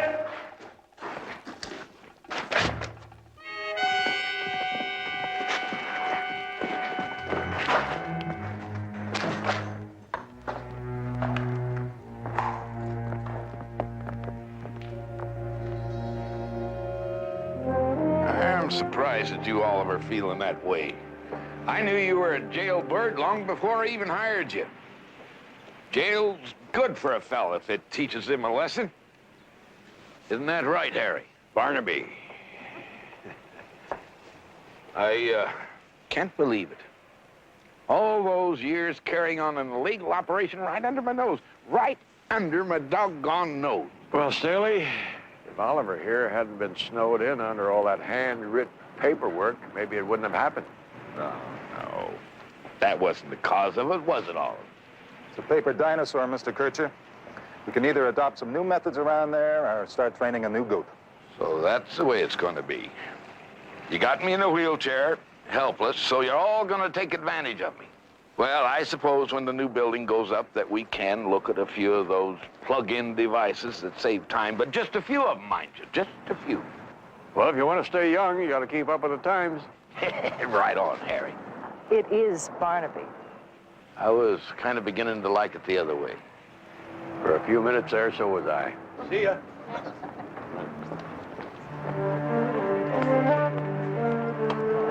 Watch out! Look at the... You hold him. I'll get up. I'll get up on my own. Just get in the dark. Let us do it, Mr. Kircher. Well, that's... Okay. Ah! Well, wait. Watch it. Wait. Come over here. All right. I don't... I can't bend that way. I gotta turn around. Wait. No, I don't want to. The morning sun threw long, sharp shadows across the concrete floor of the garage, where the heavy smell of motor oil and old iron hung thick in the air. A sleek, vintage automobile sat resting in the bay, its polished chassis catching the amber light. Huey Calder stood with his hands on his hips, shaking his head slowly as he looked down at the massive vehicle. He wiped a streak of grease from his forehead and turned to the young driver sitting behind the steering wheel. "Man, this car does not belong on the street," Huey said, his voice echoing slightly in the cavernous space. "It ought to be in a museum." The young man in the driver's seat smiled faintly, his fingers lightly tapping the massive steering wheel. "You do not have to love her," he replied calmly, "just drive her." "It is a Miss George." Huey scoffed softly, waving a wrench in the air. "Yeah, then you can go back to driving them vehicles that shift and do all the thinking for you." Just then, the heavy footsteps of a man who moved with deliberate authority sounded near the entrance. Staley Kircher walked into the shop, his face lined with the deep discipline of a man who had built his business from the ground up. "Yes, sir," Huey said, straightening up immediately. "Oh, Mr. Kircher. Good morning, Mr. Kircher." Staley paused, looking around the floor, his sharp eyes taking in every detail of the tools and machinery. "You know, we really ought to get some new forks," Huey continued, pointing toward the worn lifting equipment nearby. "I mean, these old ones have all but had it." Staley frowned, waving his hand dismissively, as if the very thought of throwing something away was an offense to his nature. "Nah, nonsense," Staley muttered, his voice gruff but stable. "Just order out some spare parts and keep them running. That is what is the matter with this country. Too many good machines and men thrown on the scrap heap while there is still a lot of good use in them. Keep her running, son." Staley turned and walked toward the main office, his mind already drifting to the mountain of paperwork waiting for him. As soon as he stepped through the door, his eyes began scanning the desks. "Trevine, Trevine," he called out, his voice booming through the small office suite. "Oh, now do not be scattering things every which way. Never leave anything where I put it." Miss Trevine looked up from her desk, sighing gently but maintaining her professional composure. "What are you looking for?" she asked patiently. "I am looking for my almanac," Staley said, shuffling through a stack of papers on a nearby table. "It is right here. Somewhere. You are always hiding it." Miss Trevine shook her head with a wry smile. "It was not hidden," she said smoothly. "It was right where you put it." "Oh," Staley muttered, finally spotting the small booklet. "Here." He opened it quickly, his thumb flipping through the pages. "Bunch of Sharpies, sir," Staley grumbled to himself, though clearly wanting Miss Trevine to hear. "Trying to sell me an avocado ranch down in Escondido. I want to see what the almanac has got to say about growing avocados in Escondido. Before he could immerse himself in agricultural data, Oliver Handy, the general manager, stepped into the room with a look of quiet frustration on his face.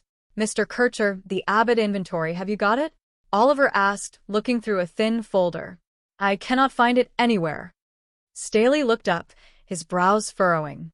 You are the general manager, Staley said sharply, which means you are supposed to generally manage things around here.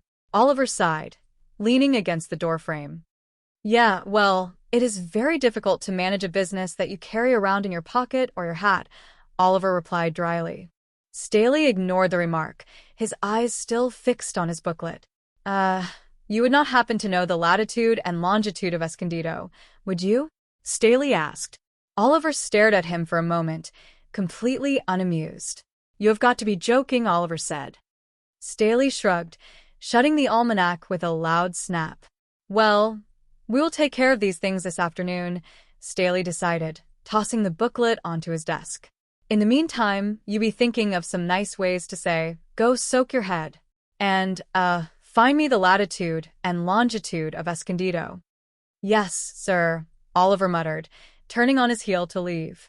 A short while later, Staley was out on the road, sitting in the passenger seat of the heavy vintage car. The engine roared as they climbed a sloping road near the waterfront. Suddenly, the vehicle surged forward with terrifying speed. The tires screeched against the asphalt as the car swerved wildly. What are you doing? Staley shouted, gripping the dashboard as his knuckles turned white. It is stuck. The driver yelled back, his muscles straining as he fought the steering wheel. The accelerator is stuck. Staley's eyes widened in panic as the car hurtled toward the edge of the road near the water. Well, shut the thing up, Staley screamed. The scene shifted to the sterile, quiet hallways of the local hospital.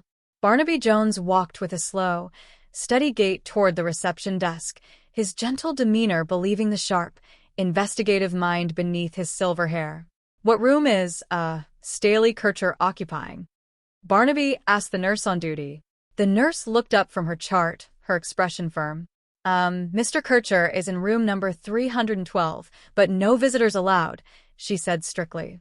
Barnaby nodded, a small, knowing smile playing on his lips. Well, that is good then, he said cheerfully. We will not have a lot of people bothering us. The nurse stepped out from behind the counter, trying to block his path. I said no visitors, she insisted. Barnaby did not slow down, moving past her with practiced ease. I am not a visitor, Barnaby said over his shoulder. I am Harry Kircher, his brother. But, sir, the nurse protested, but Barnaby was already pushing open the door to room number 312. Inside the room, Staley Kircher was propped up in bed, his leg heavily bandaged and elevated. He looked angry, restless, and completely out of his element. Well, it is about time, Staley barked as Barnaby entered. Come on in. Close the door. This is supposed to be a private room.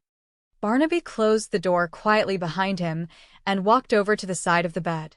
Well, Staley, Barnaby said, his voice dropping to a conversational murmur, I never expected to see you put out of commission. I am not out of commission, Staley snapped defiantly. Just out of circulation. And if I had not have twisted that foot, I would have swum away from old Betsy like a tadpole. Now, I just told the nurse that I was your brother, Harry. How come? Barnaby asked, pulling up a chair. Staley leaned forward, his voice dropping to a harsh whisper. Well, I will get to that, Staley said. Right now, I just assumed nobody knew I was talking to a private investigator. Oh, come on, Barnaby said with a light chuckle. We are not that bad. No, Staley insisted, his eyes wild with genuine concern. It is a plot, Barnaby. A dadgum plot. Now, last week it was a whole case of machine tool parts came crashing down and missed me by about that far. Now this. Now, one accident I will accept as an act of God, but 2 in 1 week, that has got to be the work of the devil. Barnaby's expression grew serious, his sharp eyes analyzing Staley's fear. Think somebody is trying to kill you? Well, that is obvious, Staley said, throwing his hands up. If what is not obvious is why. Any enemies, offhand? Barnaby asked. I never put a straw in anybody's way in my life, Staley said honestly. I cannot understand it. That is why you have got to be Harry. Barnaby smiled softly, shaking his head. Staley, I do not even know what your brother Harry looks like, Barnaby pointed out. And neither does anybody else around here, Staley countered immediately. Even I have not laid eyes on him in 22 years. But he was about your stature, looked kind of like you. But he is a crazy galoot, looking for gold up in Alaska, oil down in South America. He is always just about to make that big deal. Barnaby leaned back, curious. What happened to him? Don't rightly know, Staley admitted, his voice softening slightly. His letters quit coming about 2 or 3 years ago. Then I heard that he got himself killed down in Yucatan, looking for treasure. I am sorry to hear that, Staley, Barnaby said gently. Don't feel bad about Harry, Staley said with a wave of his hand. He never had a sad day in his life. To him, the whole world was his china shop, and he barged around in it like a bull, drank like a fish, and talked like a mule skinner. Now that is who you are going to have to be. Step in, take over my business, run it as usual, and find out who is trying to put me 6 foot under. What do you say? Barnaby was about to answer when the door flew open and a young doctor marched into the room, looking highly annoyed. I do not think a thing like this has a chance, the doctor said loudly. Now see here, Mr. Kircher. Your brother's doctor has ordered complete rest. Barnaby instantly shifted into character, his posture changing, his voice taking on a booming, boisterous quality that perfectly matched the description of the legendary Harry Kircher. Well, now, ain't that a riot? Barnaby bellowed, stepping directly into the doctor's path. My brother is paying $200 a day for this lump you call a bed, and every Tom, Dick, and Henrietta can barge in here and create confusion. Now, on your way out, Sonny, why don't you close the door so my brother can get some rest? Staley grinned broadly from his hospital bed, clapping his hands together.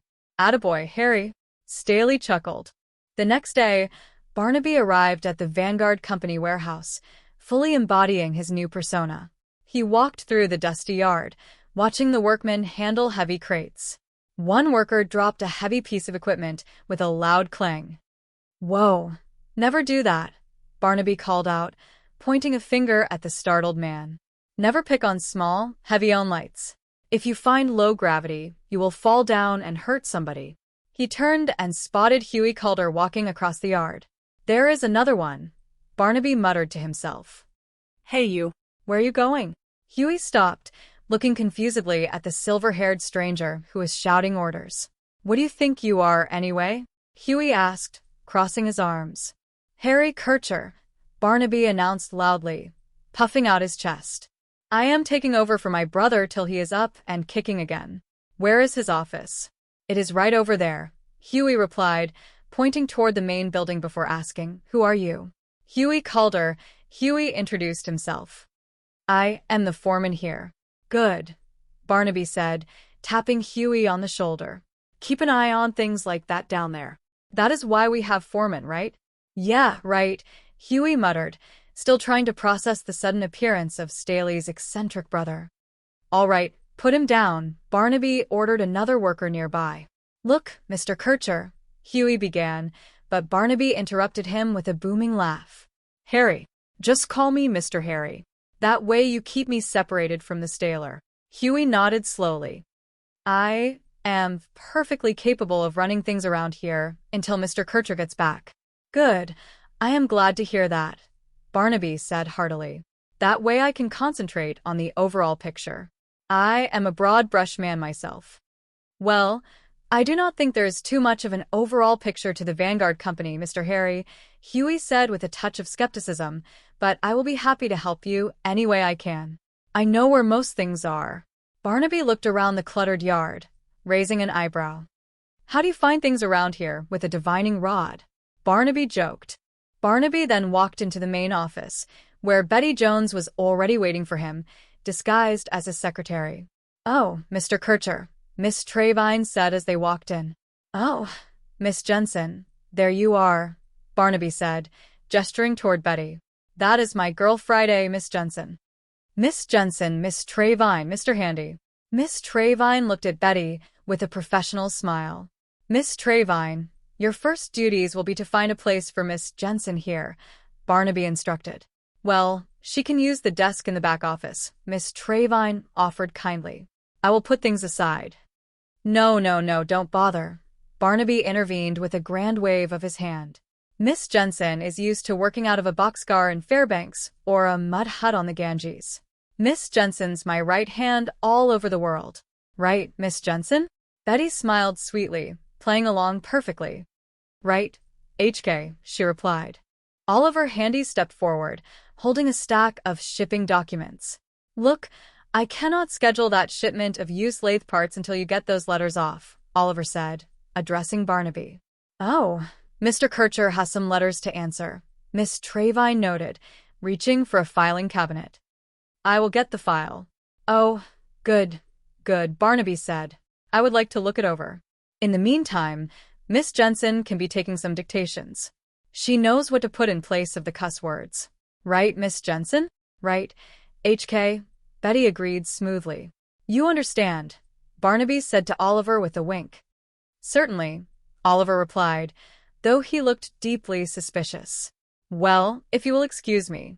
Excuse me, Oliver said, turning and leaving the room. Once the office door closed, leaving only Barnaby and Betty, Barnaby turned to her with a grin. Well, you came in through the office. What do you think? Barnaby asked in a quieter tone. Betty looked around the old, slightly disorganized space. Well, HK, I think, as they say, you are going to fit in here like a knot in a board, Betty whispered back with a smile. Oh, good, Barnaby said loudly, resuming his act. That is the kind of spirit we want around here. Optimism. Right, Miss Jensen? Betty glared at him playfully. If you don't cut that out, she muttered under her breath. Meanwhile, in a dimly lit corner of the facility, Oliver Handy was speaking quietly with Miss Trevine, his voice filled with anxiety. I think our plans just hit another snag, Oliver whispered, looking over his shoulder towards Staley's office. I cannot help it, Miss Trevine replied defensively. How was I supposed to know his brother would show up? Before they could discuss it further, Barnaby stepped out of the office and walked toward them. Mr. Handy, Barnaby said, your first order of business will be to locate that brave young man who was so helpful in saving my brother's life. Oh, well, I do not really know him, Oliver lied smoothly. He was just filling in. Mr. Kircher's regular chauffeur, George Turek, sometimes is a little indisposed from drink. I suppose that Ralph Miller, who was his friend, was just helping out. Barnaby nodded thoughtfully. Correction, your first order of business will be to locate George Turek. Now, where might he be? Well, you will probably find him drying out, right along with old Betsy, Oliver suggested. Barnaby immediately walked down to the garage area, where he found George Turek, the regular chauffeur, sitting on a crate near the damaged vintage car. Hey, hold on, George said as Barnaby approached the vehicle. Now, wait just a minute now. You just leave old Betsy be. She is here for fixing, not for burying. Barnaby looked at the wet, muddy car. Well, Betsy still looks a little damp, Barnaby observed. George, how about you? Oh, no, sir.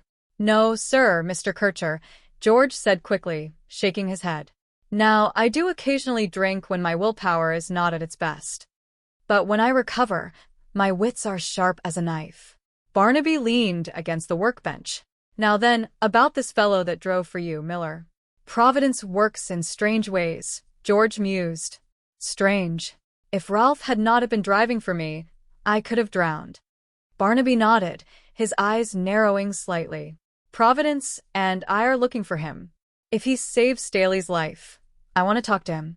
Well, now, he was not at the Crimson Cat today, I checked, George informed him. I have not seen him since the accident. Barnaby picked up on the name immediately. Crimson Cat? It is a go-go place, George explained.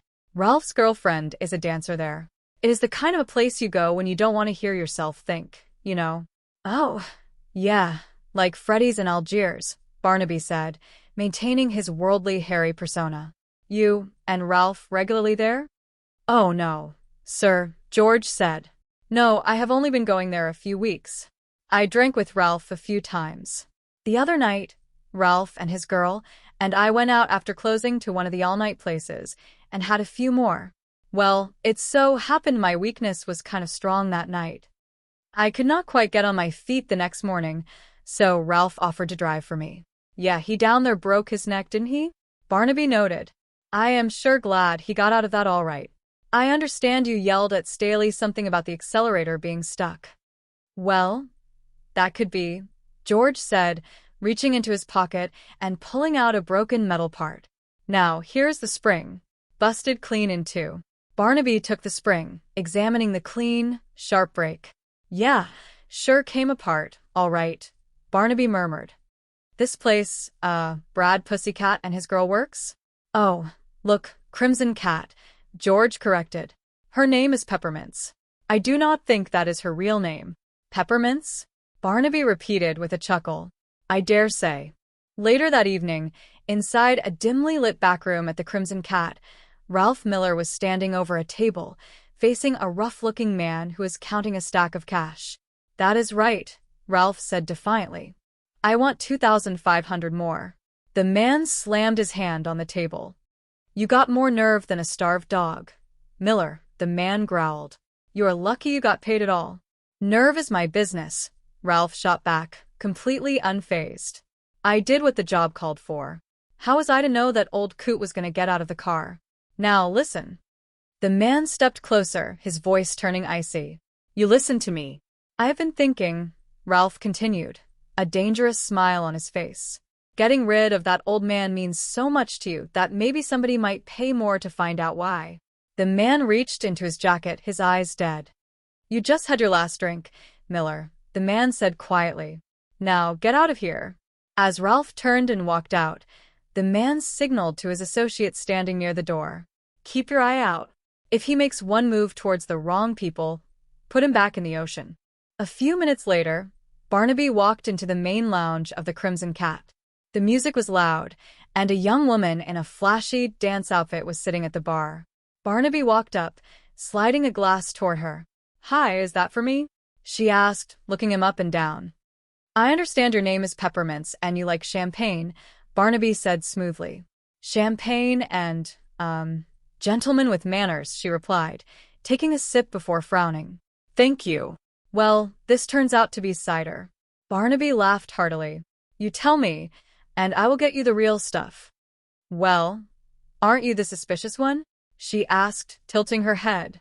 Want a taste? Nope, Barnaby said. I like my drink to kick, not bubble. Ever?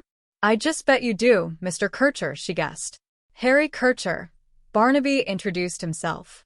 Listen, thank you very much, but, I should really be getting. Now, you just relax, Candy Lady, Barnaby said gently, stopping her. I am looking for your friend, Ralph Miller. He is your friend, isn't he? Sort of, she admitted. Why?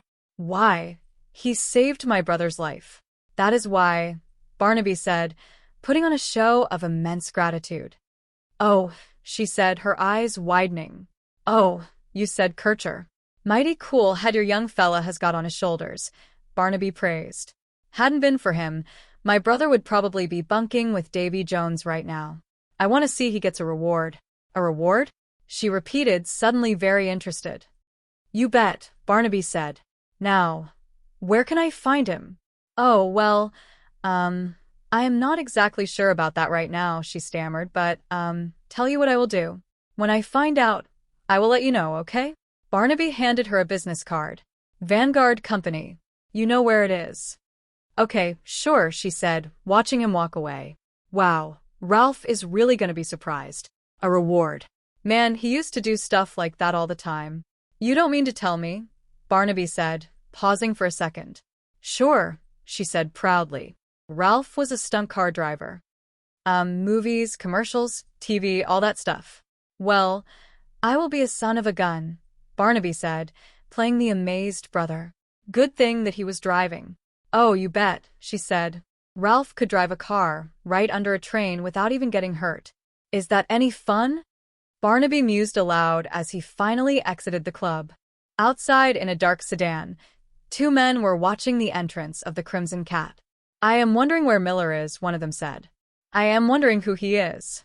He is Harry Kircher, that is who, the second man replied, pointing at Barnaby as he walked down the street. Old Staley's brother. Suddenly, the back door of the club opened, and a manager yelled out to a delivery driver, "Hey you, keep that door closed. How many times I gotta tell you? Come on, hurry." The two men in the car ignored the distraction. "What does that old bird want with Pepper anyway?" the first man asked. "He is looking for the same thing we are, Miller, so I hear," the second replied. "Wants to give him a reward. Miller is laying up. He didn't show. Miller smells money. He has got a gun. He will show up." They look real chummy. He was pouring her champagne like a long-lost uncle. "We followed her home, and he was not there either. You find her, and you stay with her. Miller is not going to leave merchandise like that alone long." "You want us to dump Miller?" "Yeah," the leader decided. "But wait a minute. We need time. That ship from Singapore is not due in until the end of the week, and it has got to pick up all the stuff. We got to keep Kircher's brother out of this warehouse, or we are in trouble. How do you want it handled?" "Harry Kircher wants to give Miller a reward. Miller gets the word, and he shows up to collect, and we give him his reward. His final one." The next morning, back at the Vanguard office, Betty Jones was diligently going through old files while Barnaby paced the floor. "Somebody made an offer for Warehouse A," Betty noted, holding up a letter.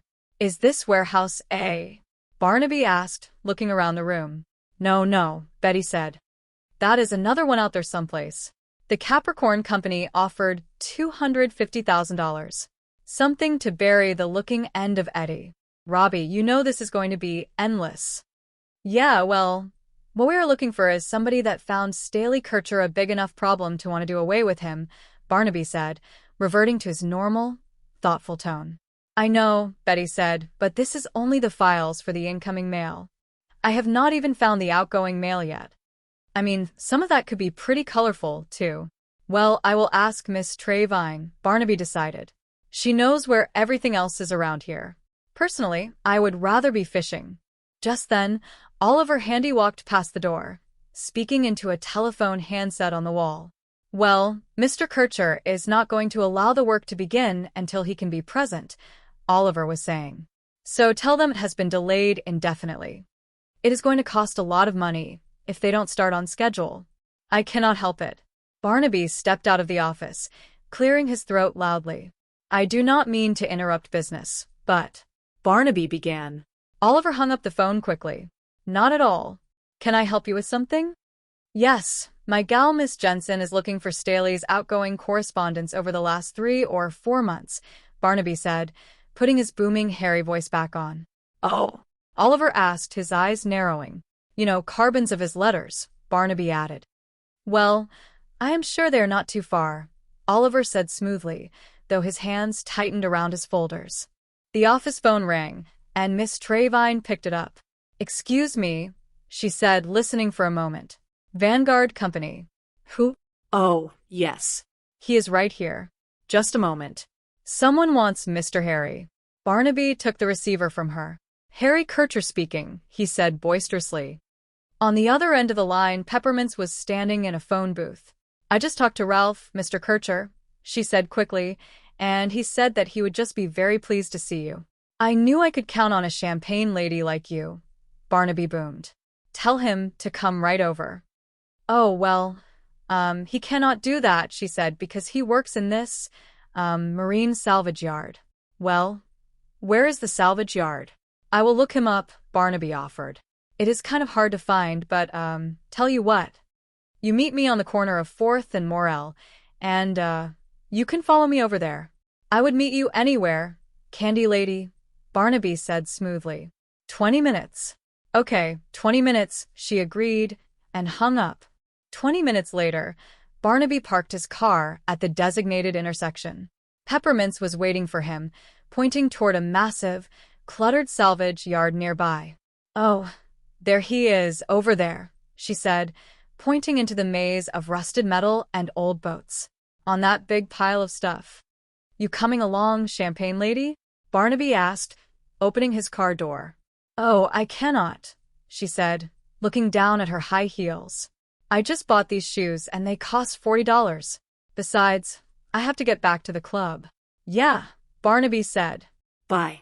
Barnaby walked deep into the salvage yard, climbing over rusted pipes and old engines until he saw a man looking at him from atop a pile of iron. Mr. Miller? Barnaby called out. Yeah, the man replied, climbing down. That is right. You Harry Kircher? Right, Barnaby said. You are a hard man to find. Well, you gotta work for a living, Ralph said, wiping his hands on a rag. I know we all, Barnaby said, stepping closer. I bet you won't be wearing those same clothes the second day on the job. What? Ralph asked, looking confused. Well, they are hardly the kind of clothes you use to work in a salvage yard, now, are they? Barnaby pointed out, his voice dropping its boisterous edge. Hey, what is this? Ralph demanded, stepping back. Pepper said you just… relax, Sonny. Barnaby interrupted, his true, authoritative voice coming through. You are not going anyplace the police, and I won't be able to find you. Now, wait just a minute, Ralph protested. She said you just wanted to thank me for saving your brother. Just getting through the door, talk, boy, Barnaby said coldly. What I am really interested in is who paid you to try and kill Staley. Hold it, Ralph shouted, reaching into his jacket. You come to a bad place to ask questions like that, man. Barnaby didn't flinch. I don't do anything stupid, Sonny, Barnaby warned. People know I came here to talk to you. One Kircher in the hospital, another one dead in the salvage yard. Sure, you have a lot of explaining to do. Now, why don't you put that down? Start right from the beginning and tell me, who wants my brother dead? It was an accident, Ralph insisted, his hand shaking slightly as he held his weapon. Wrong answer, Barnaby said calmly. I will have to give you some help. That accelerator's spring did not break. Somebody broke it. Now, you are a professional stunt driver, make a living by driving cars off bridges. Now, try one more time and tell me, who wants to kill my brother? Ralph looked around frantically, realizing he was trapped. So, what is in it for me? Ralph asked, lowering the gun slightly. I haven't heard anything yet. You guys got dough, millions. I want enough to live on far away from here. How about it? Before Barnaby could answer, a loud engine roared behind them. A massive crane was swinging a heavy iron beam directly toward their position. Watch out. Barnaby shouted, diving to the side. Help me! Ralph screamed as the beam struck the pile of scrap metal, causing a massive avalanche of iron to come crashing down. Later that afternoon, Barnaby was back at the office, conferring with Betty. Staley says that Oliver Handy has been working for him for 10 years, Barnaby said, rubbing his chin. An upstanding citizen, and raising his 14-year-old daughter all by himself since his wife left him years ago.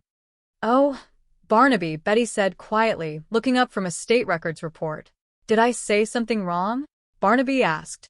Well, I have been doing a little checking on Vanguard Company personnel with the records office downtown, Betty explained.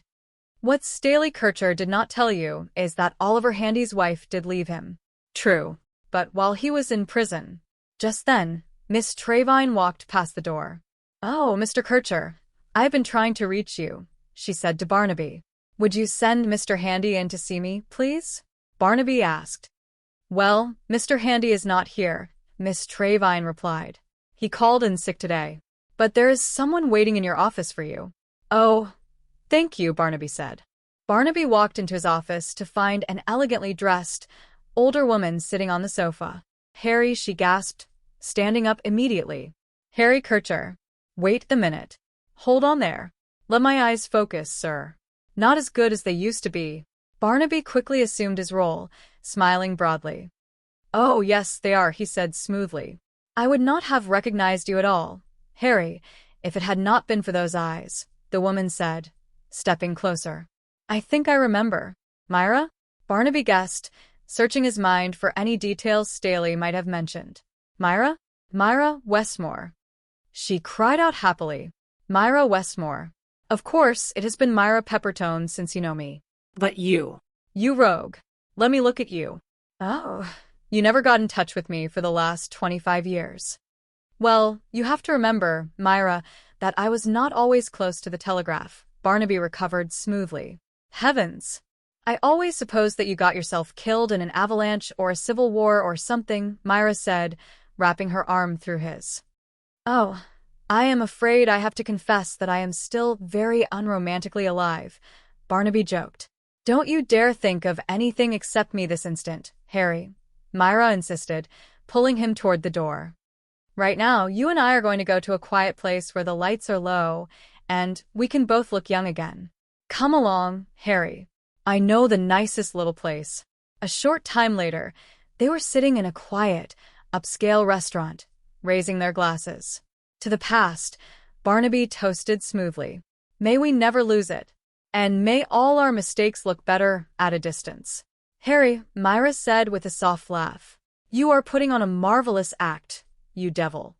Barnaby paused, his glass halfway to his lips. You better clarify that, he said with a light smile. Us devils are very touchy. Pretending that you remember me, Myra said, tapping his hand. That is the gallant gesture to show kindness to a silly woman. I know, but I do apologize because my memory is not as sharp as yours, Barnaby said, playing along. I often wonder what would have happened if you had not gone fortune hunting when you did, Myra mused. I probably wound up keeping books for my brother, which is just about what happened anyway, at least temporarily, Barnaby said. Not that I lacked for anything when I married Wilbur, rest his soul, Myra continued. He loved me well and left me with nothing to wish for. You always deserved the very best, Barnaby said kindly. Maybe if you ever did really have eyes for me, it is better that I got lost. Alaska? Gold? Did you find any? Myra asked. There's a lot of difference between finding it and hanging on to it, Barnaby replied, drawing on Staley's descriptions. There is caviar one day, cold beans the next. But then I heard you went to Africa. How exciting, Myra said. South America, Barnaby corrected gently. Oh, South America. Oil, I bet, Myra said. Yeah, we got a barrel or two, Barnaby smiled. I remember the kids at Jackson High voted you the most likely to succeed. Remember? Myra asked, her eyes shining. Barnaby nodded slowly, taking a sip of his drink. Yeah, I guess that is one of the reasons they tore down Jackson High a couple of years ago. Never quit, never say die. Give your all for Jackson High. Jackson High. Watch those grasshoppers out. Later that evening, Myra was sitting in the back of a dark limousine parked down the street from the restaurant. A man in a sharp suit was sitting next to her. Well, is the guy for real or not? The man demanded. Please, sir, Myra said defensively. I am used to being entertained by gallant gentlemen. Watch your tone, honey, the man snapped rudely. You are a two-bit actress that has not had a part in years. Now give. Well, at first I thought that he was just behaving like a gallant gentleman, Myra admitted.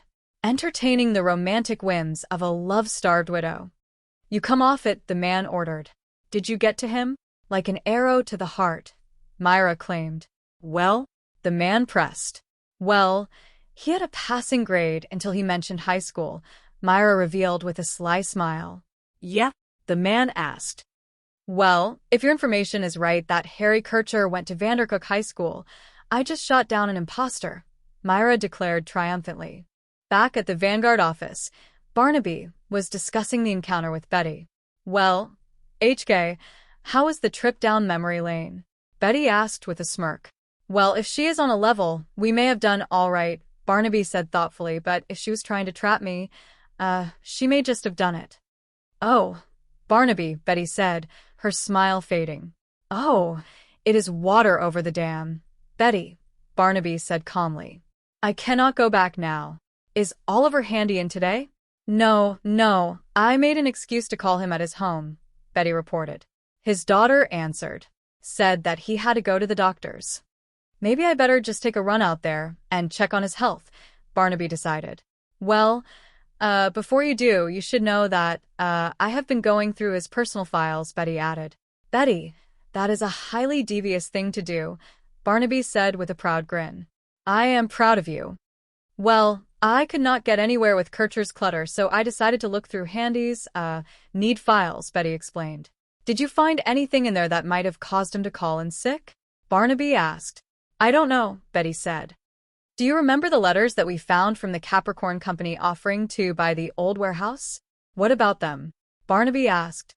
Well, there were blind carbons of those letters in Handy's files, Betty revealed, which means someone felt they were important enough that he should have copies of them for some reason. Did you check out the Capricorn Company? Barnaby inquired. Well, our friend, Cecil, down at the brokerage office is looking into it, but he has never heard of them, Betty said. You know, it may not be much, but in the last 20 years, that decision to tear down the old warehouse is the most drastic one that Staley made. I think it bears looking at it. At that exact moment, in a luxurious office across town, the leader of the conspiracy was speaking to his henchmen. I told you he was too nosy to be the real thing, the leader said, referring to Barnaby. Well, you were right, the henchman nodded.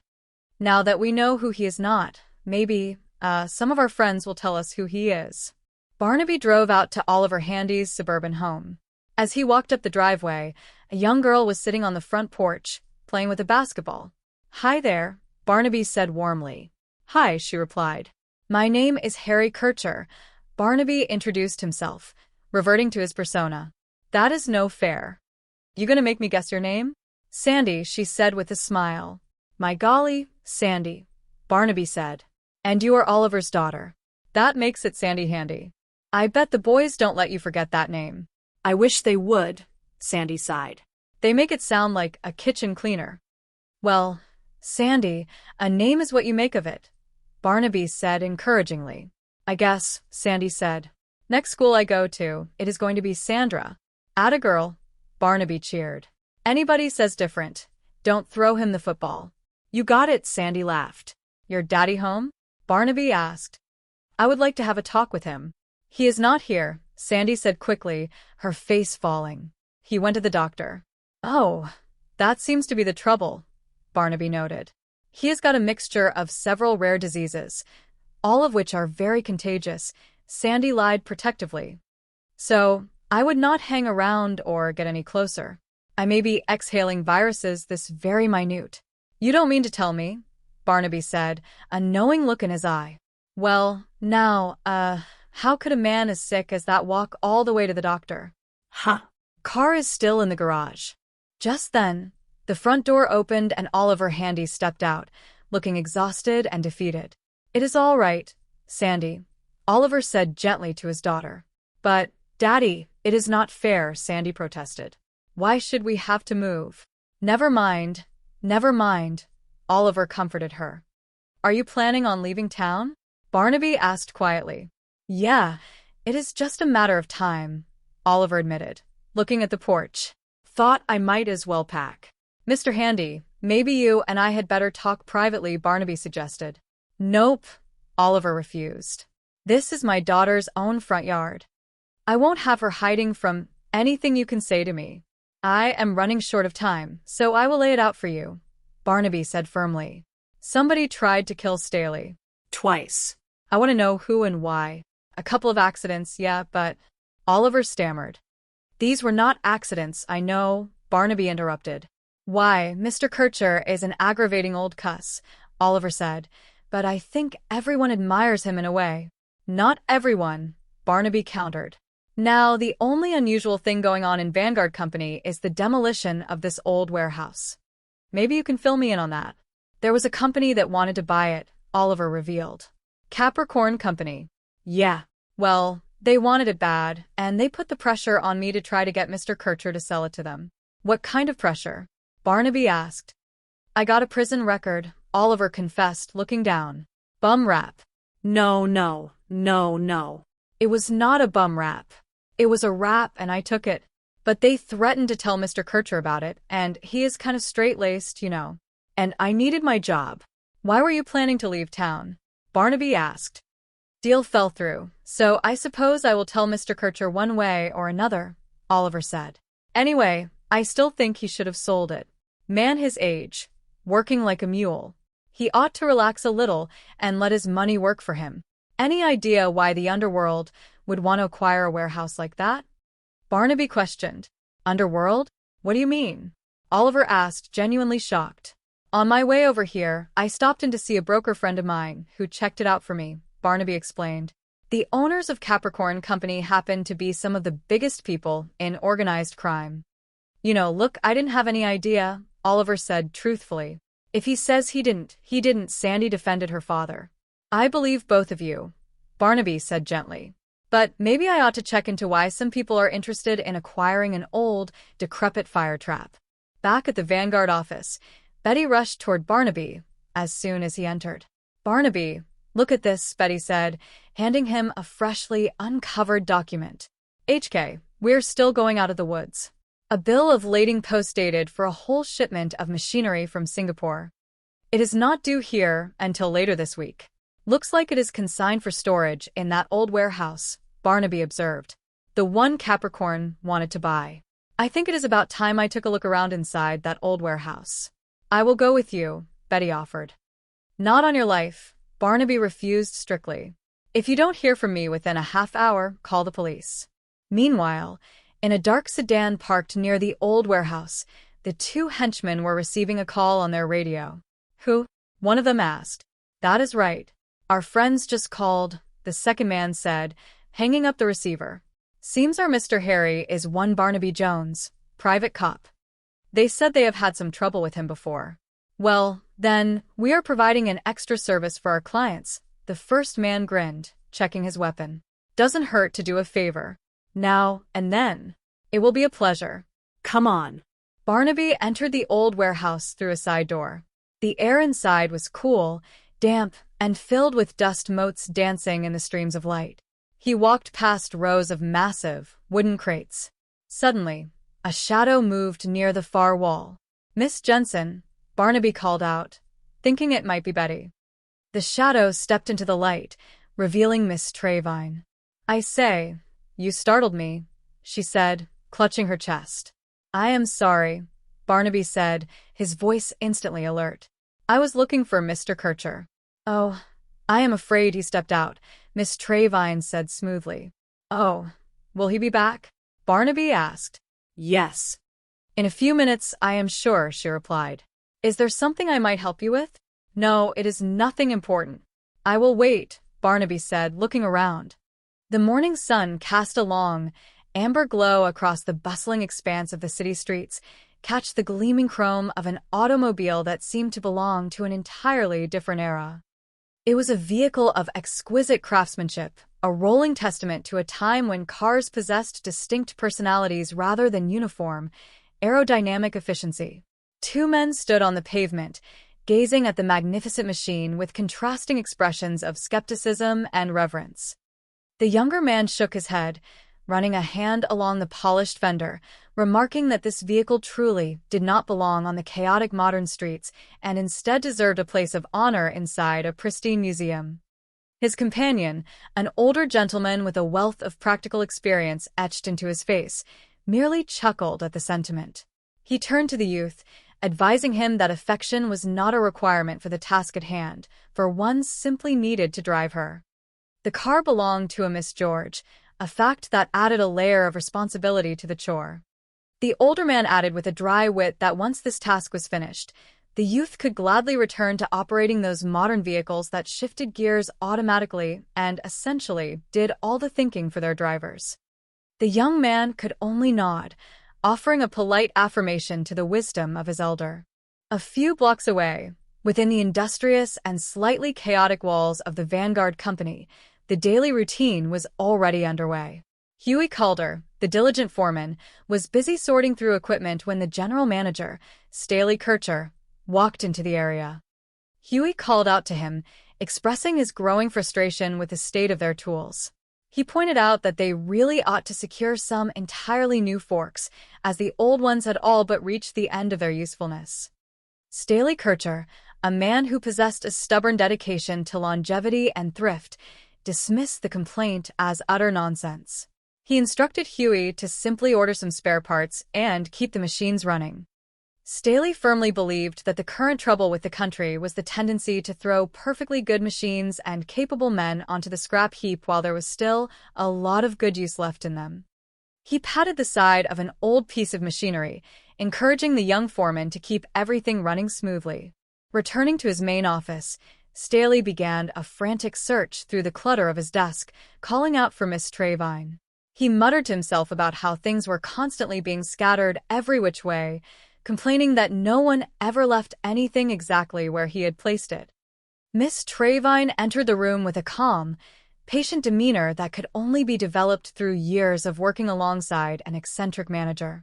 She asked him what he was searching for so desperately, and Staley replied that he was looking for his almanac. With a gentle sigh, she reached toward a nearby shelf and retrieved the book, pointing out that it was right there, somewhere in plain sight. She added that he was always accusing others of hiding his things, but Staley countered that it had not been hidden at all. It was simply right where he had put it. He grabbed the book, explaining that a bunch of Sharpies were trying to sell him an avocado ranch down in Escondido, and he wanted to see what the almanac had to say about the feasibility of growing avocados in that specific region. At that moment, Oliver Handy, the company accountant, stepped into the office with an anxious expression. He asked Mr. Kircher if he had the Abbott inventory, explaining that he had searched everywhere and could not find it. Oliver reminded Staley that as the general manager, he was supposed to generally manage things around the office. Staley, still distracted by his book, retorted that it was exceedingly difficult to manage a business that one had to carry around in a pocket or under a hat. He then turned to Oliver, asking if he happened to know the exact latitude and longitude of Escondido. Oliver stared at him in disbelief, asking if he had to be joking. Staley merely smiled, suggesting they take care of their regular business matters in the afternoon. In the meantime, he instructed Oliver to think of some exceptionally polite ways to tell the avocado salesman to go soak their heads and to firmly locate the precise latitude and longitude of Escondido. Later that day, the grand old automobile was winding down a scenic road, with Staley sitting in the passenger seat. Suddenly, the mechanical harmony turned into a nightmare. The engine roared violently, and the car surged forward with terrifying speed.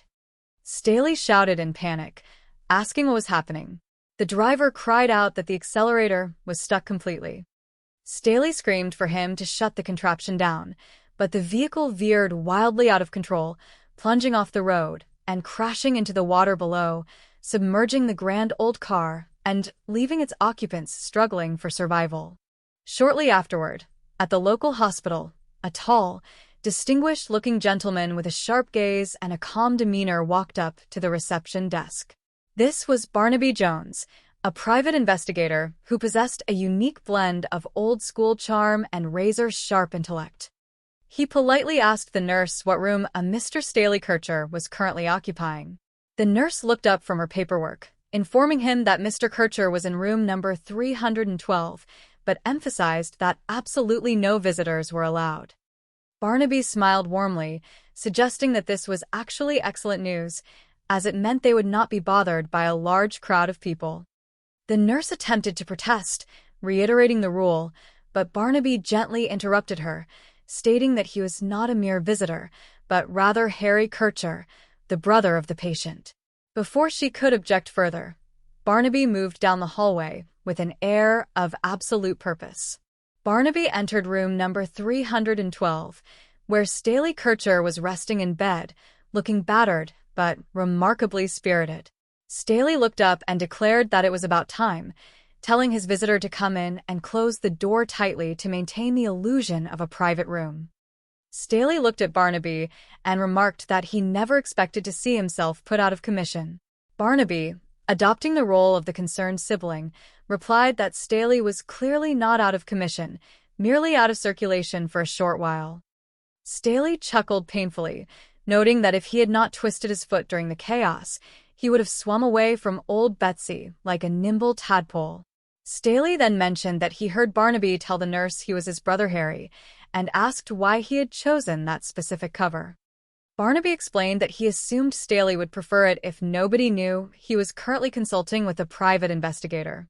Staley sighed, declaring that the situation was a plot, a genuine, absolute plot. He explained that just the previous week, an entire case of heavy machine tool parts had come crashing down from above, missing his head by only a matter of inches. And now, this terrible automobile accident had occurred. Staley reasoned that while he could accept one near-fatal accident as an act of God, experiencing 2 such incidents within a single week had to be the definitive work of the devil. Barnaby listened intently, asking if Staley genuinely believed someone was actively trying to end his life. Staley replied that it was completely obvious, though what remained entirely a mystery was the reason behind it.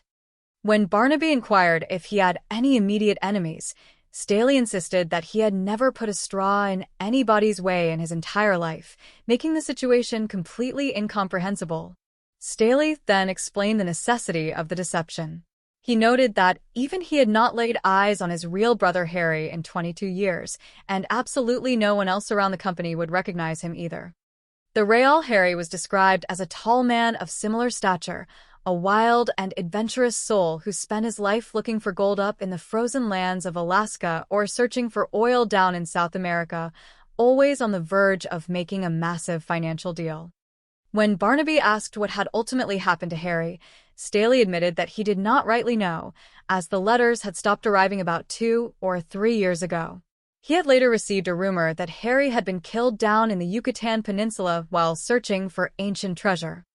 Staley told Barnaby not to feel sorrow for Harry, as the man had never experienced a sad day in his life, viewing the entire world as his personal china shop where he barged around like a bull, drank like a fish, and spoke with the rough vocabulary of a seasoned mule skinner. Staley concluded that this was exactly the persona Barnaby needed to adopt. He wanted Barnaby to step into the Vanguard company, take over the daily business, run it as usual, and quietly discover who was trying to put him 6 feet under the ground. Before Barnaby could fully discuss the legalities of such an unconventional arrangement, the door swung open and a young doctor marched into the room with a stern expression. The doctor informed them that Mr. Kircher's physician had ordered complete and uninterrupted rest. Staley, immediately channeling his inner theatricality, let out a loud exclamation, calling the situation an absolute riot. He loudly complained that his brother was paying $200 a day for this lump of furniture they called a hospital bed, yet every Tom, Dick, and Henrietta could simply barge into the room and create total confusion. Staley looked at Barnaby, who immediately picked up on the cue. Barnaby stood up, towering over the young doctor, and suggested that on his way out, the young man should close the door firmly so that his brother could finally get some proper rest. The doctor, thoroughly intimidated by the sheer presence of the man he believed to be Harry Kircher, quickly retreated. Staley grinned from his bed, shouting words of encouragement to his makeshift brother. The following morning, Barnaby arrived at the bustling warehouse of the Vanguard Company, fully immersed in the persona of the boisterous, larger-than-life Harry Kircher. As he walked through the facility, he witnessed a worker handling equipment carelessly. Barnaby immediately called out, warning the worker never to pick up small, heavy objects in that manner, noting that if low gravity were suddenly found, the man would fall down and severely injure someone. He then spotted another worker walking past and called out to him, asking where he was going and demanding to know what he thought he was doing. The man turned out to be Huey Calder, the foreman. Barnaby loudly announced that he was Harry Kircher and that he was officially taking over the operations for his brother until Staley was up and kicking again. He demanded to know the location of the main office. Huey pointed toward a structured office area across the floor, still looking completely bewildered by this sudden arrival. Barnaby clapped him on the shoulder, telling him to keep a sharp eye on the daily tasks, as that was precisely the reason the company employed foremen. Huey could only nod in agreement as Barnaby marched toward the office. Inside, Oliver Handy was waiting, looking deeply concerned about the sudden shift in management. Oliver addressed him as Mr. Kircher, but Barnaby corrected him instantly, telling the accountant to just call him Mr. Harry, as that would make it much easier to keep him separate from Staley. Oliver stated that he was perfectly capable of running the daily business affairs until the general manager returned. Barnaby expressed his delight, explaining that this would allow him to concentrate fully on the overall picture, describing himself as a broad-brush man who preferred large-scale strategy over minor details. Oliver remarked dryly that he did not believe there was much of an overall picture to the Vanguard Company, but promised to assist in any way possible. Barnaby looked around the cluttered space asking humorously if they normally located things around the office by using a divining rod. At that moment, Miss Jensen, Barnaby's trusted associate who was secretly assisting him on the case, walked into the room acting as his personal secretary. Miss Trevine and Oliver were introduced to her, with Barnaby grandly announcing that Miss Jensen was his right hand all over the world, capable of working out of a boxcar in Fairbanks or a mud hut on the banks of the Ganges. Miss Jensen played along flawlessly, addressing him as HK. Oliver mentioned that he could not schedule a critical shipment of used lathe parts until some pressing correspondence was answered. Miss Trevine offered to fetch the files, which Barnaby welcomed, stating he would love to look them over. He added with a laugh that Miss Jensen could begin taking dictation immediately, as she knew exactly what polite words to substitute whenever he used rough language. Once they were left alone in the inner office, Miss Jensen looked at Barnaby and commented that he was fitting into the role like a knot in a wooden board. Barnaby smiled, stating that optimism was exactly the kind of spirit they needed to maintain. However, their light-hearted moment was short-lived as they began looking through the immediate company records. Barnaby noted that their investigation would need to focus heavily on finding the individuals who stood to gain from Staley's untimely demise. He instructed Miss Trevine to locate the brave young man who had been driving the car during the accident, hoping to get a first-hand account of the mechanical failure.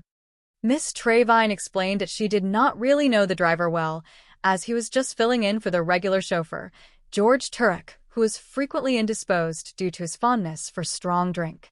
She believed the temporary driver was a man named Ralph Miller, who was a friend of George. Barnaby corrected his priorities, stating that their first order of business would be to locate George Turek to find out exactly how Ralph Miller ended up behind the wheel of Old Betsy. Barnaby tracked George Turek to a local repair garage where the damaged automobile was being kept. George was looking thoroughly disheveled, standing next to the vehicle. Barnaby walked up, noting that Old Betsy still looked a little damp from her plunge into the water. George looked incredibly guilty, quickly assuring Barnaby that while he did occasionally indulge in drink when his willpower was not at its best, his wits were as sharp as a knife once he recovered. Barnaby questioned him about Ralph Miller, describing how Providence works in strange ways, noting that if Ralph had not been driving that morning, Staley might have drowned. George explained that he had checked the Crimson Cat, a local establishment, but had not seen Ralph since the day of the accident. When Barnaby asked about the Crimson Cat, George described it as a lively go-go club where Ralph's girlfriend worked as a dancer, a place people went when they wanted to completely escape their own thoughts. George admitted that he had only been frequenting the club for a few weeks, having shared a few drinks with Ralph. On the night before the accident, George, Ralph, and the dancer had gone to an all-night establishment after the club closed. George confessed that his personal weakness was exceptionally strong that night, leaving him completely unable to get to his feet the following morning. Ralph had generously offered to drive Staley in his place. Barnaby examined the mechanism of the car while George spoke, noticing a specific component. He pointed out the accelerator spring, which was busted clean in 2 pieces. George agreed that it had certainly come apart dramatically. Barnaby then focused on the dancer, learning that her stage name was Peppermints. Meanwhile, in a secluded apartment on the other side of town, Ralph Miller was confronting a mysterious, well-dressed man. Ralph was demanding an additional $2,500 for his services, asserting that he possessed more nerve than a starved dog. The man sharply retorted that Ralph was lucky to have been paid anything at all, given how poorly the job had been executed. Ralph argued that nerve was his primary business and that he had performed exactly what the job required, asking how he could have possibly foreseen that the old man would manage to escape the sinking vehicle. Ralph then dropped a dangerous hint, suggesting that since getting rid of Staley Kircher meant so much to his employer, perhaps someone else might be willing to pay even more money to discover the underlying reason. The man grew cold, telling Ralph that he had just taken his very last drink, ordering him to get out immediately. Once Ralph left, the man turned to his associates, ordering them to keep a close eye on the driver, stating that if he made a single move toward the wrong people, they should put him back into the ocean permanently. Later that evening, Barnaby entered the dimly lit, loud atmosphere of the Crimson Cat. He spotted a vibrant young woman resting near the bar and approached her, carrying a bottle of premium beverage. He asked if the drink was for her, introducing himself as Harry Kircher. The woman, who went by the name Peppermints, smiled warmly, expressing her appreciation for champagne and gentlemen with genuine manners. Barnaby poured her a glass, but she quickly realized it was merely high-quality cider. She joked about his suspicious nature, asking if he wanted a taste. Barnaby declined, stating he preferred his drinks to have a real kick. He then steered the conversation toward her boyfriend, Ralph Miller, explaining that he was searching for the young man because he had saved his brother's life and deserved a substantial financial reward. Peppermints was thrilled by the prospect of a reward, recalling that Ralph used to perform incredible feats all the time during his career as a professional stunt car driver for movies and television commercials. She promised to let Ralph know about the reward as soon as she contacted him, noting that the Vanguard Company would be the best place to leave a message. As Barnaby departed the club, he was secretly observed by two sinister men parked across the street. They wonder who the old man was, quickly realizing he was Harry Kircher, Staley's brother. They noted that he seemed exceptionally friendly with Peppermints, pouring her drinks like a long-lost uncle. The criminals realized that Harry was searching for Ralph Miller for the exact same reason they were, though under the guise of offering a reward. They decided to follow the dancer, knowing that Ralph would not leave a valuable asset like her alone for long. They communicated with their primary employer, a corrupt executive within the company structure, who warned them that a massive contraband shipment from Singapore was due to arrive at the end of the week. This illegal cargo was scheduled to be hidden inside the company's old warehouse A. The executive emphasized that they needed to keep Harry Kircher completely away from that warehouse to avoid total ruin, instructing his henchmen to eliminate Ralph Miller the moment he surfaced to collect the fake reward.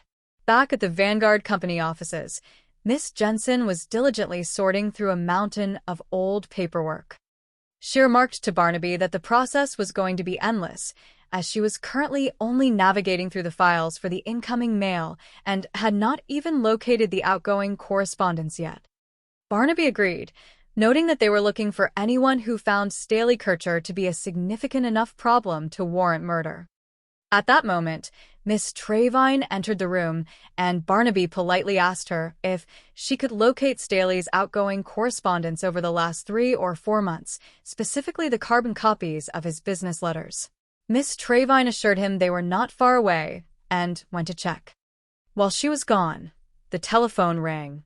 Miss Trevine answered it upon her return, announcing that someone was calling specifically for Mr. Harry. Barnaby took the receiver, identifying himself as Harry Kircher. Peppermints was on the other end of the line, sounding excited. She informed him that she had just spoken to Ralph and that he would be absolutely pleased to meet with him to discuss the reward. Barnaby told her to have Ralph come directly to the office, but she explained that he was currently working at a remote marine salvage yard that was quite difficult to locate.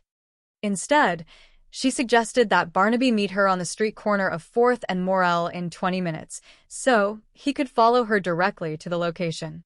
Barnaby agreed enthusiastically, promising to meet her there. 20 minutes later, Barnaby arrived at the designated corner and found Peppermints waiting for him. She pointed across a desolate expanse toward a massive pile of discarded metal and marine equipment, indicating that Ralph was waiting over there. When Barnaby asked if she was coming along, she declined, humorously noting that she had just purchased her shoes for $40 and needed to return to her club.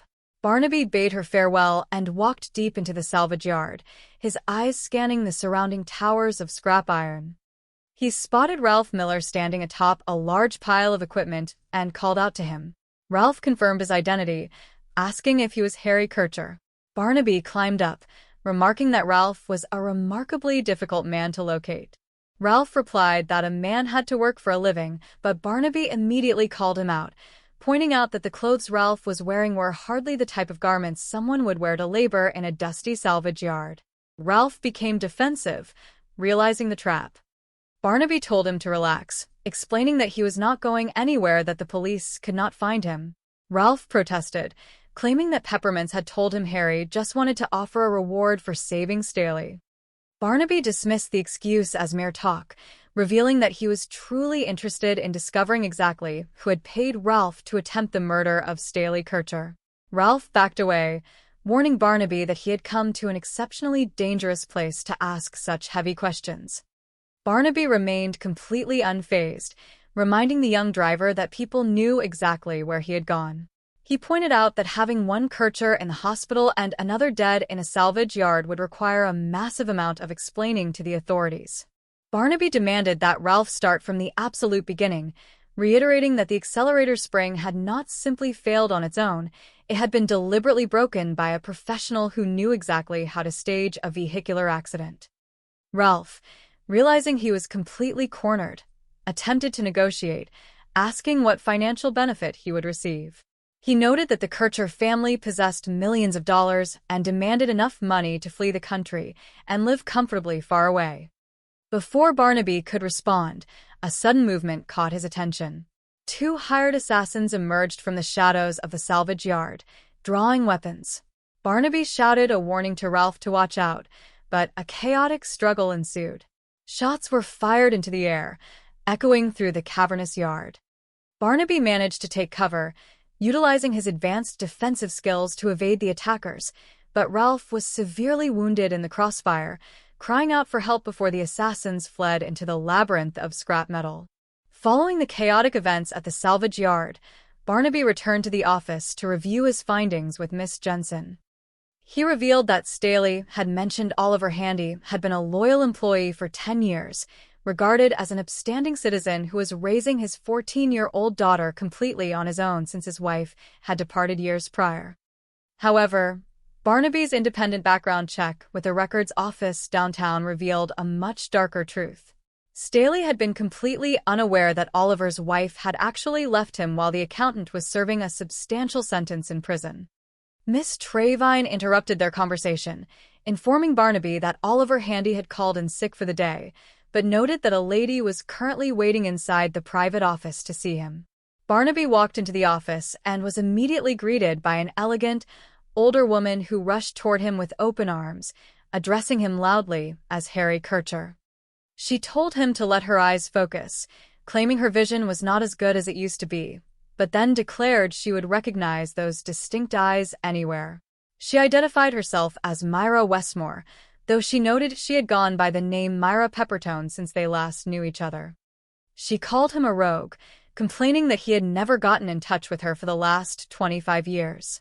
Barnaby, maintaining his composure, explained smoothly that he had not always been within close proximity to a telegraph station during his travels.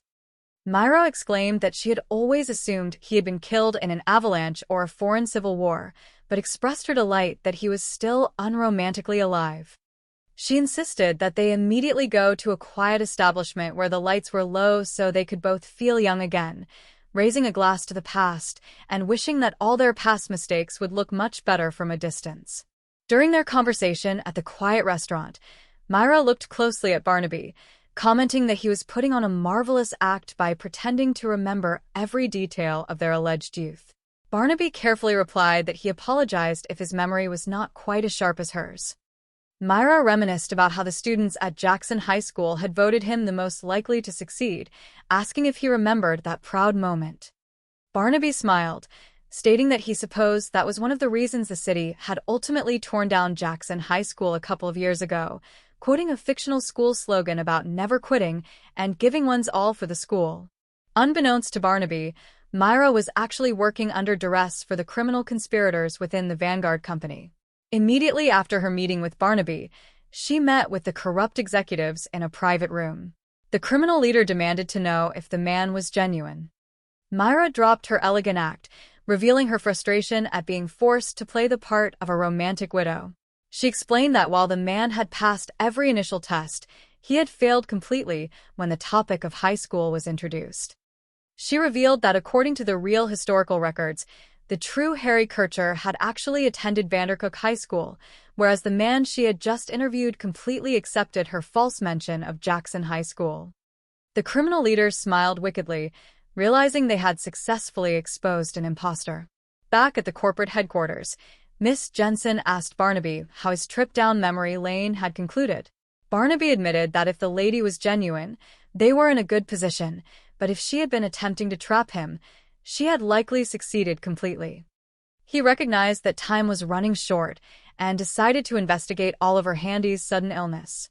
Miss Jensen mentioned that she had been covertly reviewing Oliver's personal accounting files while he was away, discovering blind carbon copies of official letters from the Capricorn Company, which had offered $250,000 to purchase the old company warehouse. The presence of these hidden copies indicated that someone within the office felt the real estate transaction was vital enough to monitor secretly. Barnaby noted that the decision to demolish or sell that specific warehouse was the most drastic action Staley had taken in 20 years, making it the central point of their investigation. Barnaby drove out to Oliver Handy's suburban residence, where he encountered a bright young girl playing in the front yard. He introduced himself as Harry Kircher, and the girl revealed her name was Sandy. Barnaby jokingly noted that her full name must be Sandy Handy, a detail the neighborhood boys surely never let her forget. Sandy sighed, stating she wished they would, as it made her sound like a common brand of kitchen cleaner. Barnaby offered some gentle encouragement, suggesting that a name is entirely what an individual makes of it, advising her to go by Sandra at her next school. When Barnaby asked if her father was home, Sandy grew protective, claiming he was not there because he had gone to visit a doctor. She claimed he was suffering from a mixture of several incredibly rare and highly contagious diseases, warning Barnaby that she might be exhaling dangerous viruses at that very moment. Barnaby smiled at her loyalty, but pointed out that her father's automobile was still parked clearly inside the garage, making it unlikely he had walked to a medical clinic in such a condition. Oliver Handy then stepped out onto the porch, looking defeated. Sandy ran to him, complaining that it was entirely unfair that they were being forced to pack their belongings and move away from their home. Oliver comforted her, telling her never to mind the trouble. Barnaby approached, suggesting that he and Oliver speak privately. Oliver refused, stating that this was his daughter's own front yard, and he would not have her hiding from anything that needed to be said. Barnaby laid out the situation clearly, stating that someone had tried to end Staley's life twice within a week, and he wanted to know the exact reason.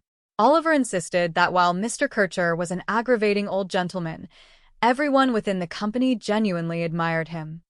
Barnaby then brought up the Capricorn Company and the intense pressure that had been placed on Oliver to force the sale of the old warehouse.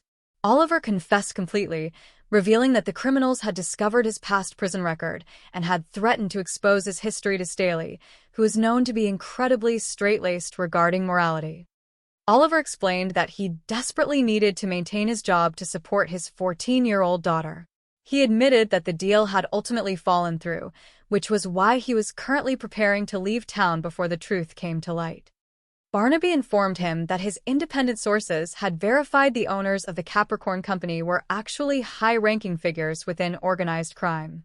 Oliver was genuinely shocked, swearing that he had absolutely no idea he was dealing with the underworld. Barnaby believed his sincerity, realizing that the old warehouse was being targeted for a massive illegal operation.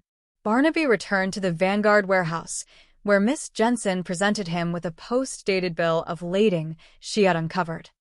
The document detailed a massive shipment of heavy machinery originating from Singapore, scheduled to arrive later that week, with its destination listed strictly as storage within the old company warehouse. Barnaby realized that the facility was being used as a staging ground for smuggling operations.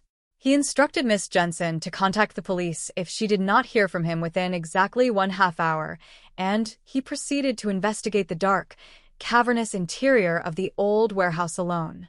As Barnaby navigated through the towering crates inside the warehouse, he was suddenly confronted by the corrupt company executive and his armed henchmen, who had been waiting in ambush.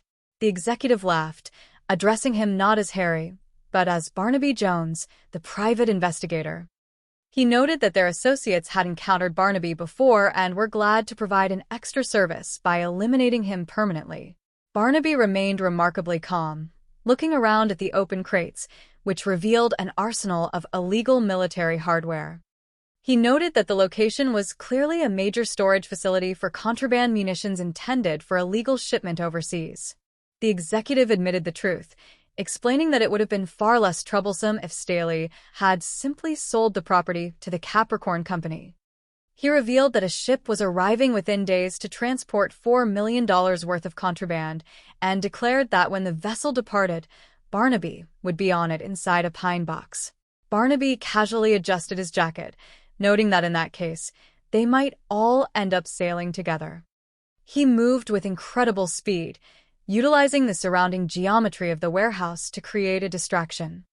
Just as the criminals were about to open fire, Oliver Handy suddenly charged into the warehouse, wielding a heavy metal tool to defend the investigator, creating a chaotic diversion that allowed Barnaby to disarm the primary gunman.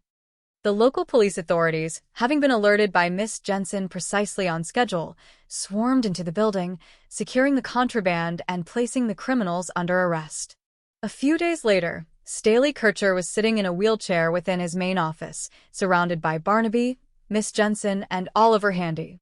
Staley was loudly complaining that they had discovered an entire illegal smuggling operation operating directly under his own nose, without his knowledge. Barnaby pointed out that if Oliver had not been completely overwhelmed by an antiquated system of handwritten paperwork, the anomaly might have been spotted much sooner. Oliver explained that their current business model was a paper dinosaur, suggesting they either adopt modern computational methods or begin training an entirely new group of workers. Staley groaned, joking that now that they had him helpless in a wheelchair, they were all taking full advantage of him. However, he ultimately conceded, agreeing that when the new modern facility was constructed, they could look into utilizing a few of those time-saving digital devices. Barnaby smiled, remarking that keeping up with the modern era was the only true way to remain young. Staley looked up at him, calling him Harry before correcting himself with a grin to address him as Barnaby, admitting that for a short while, he had truly begun to enjoy having his adventurous brother back in town.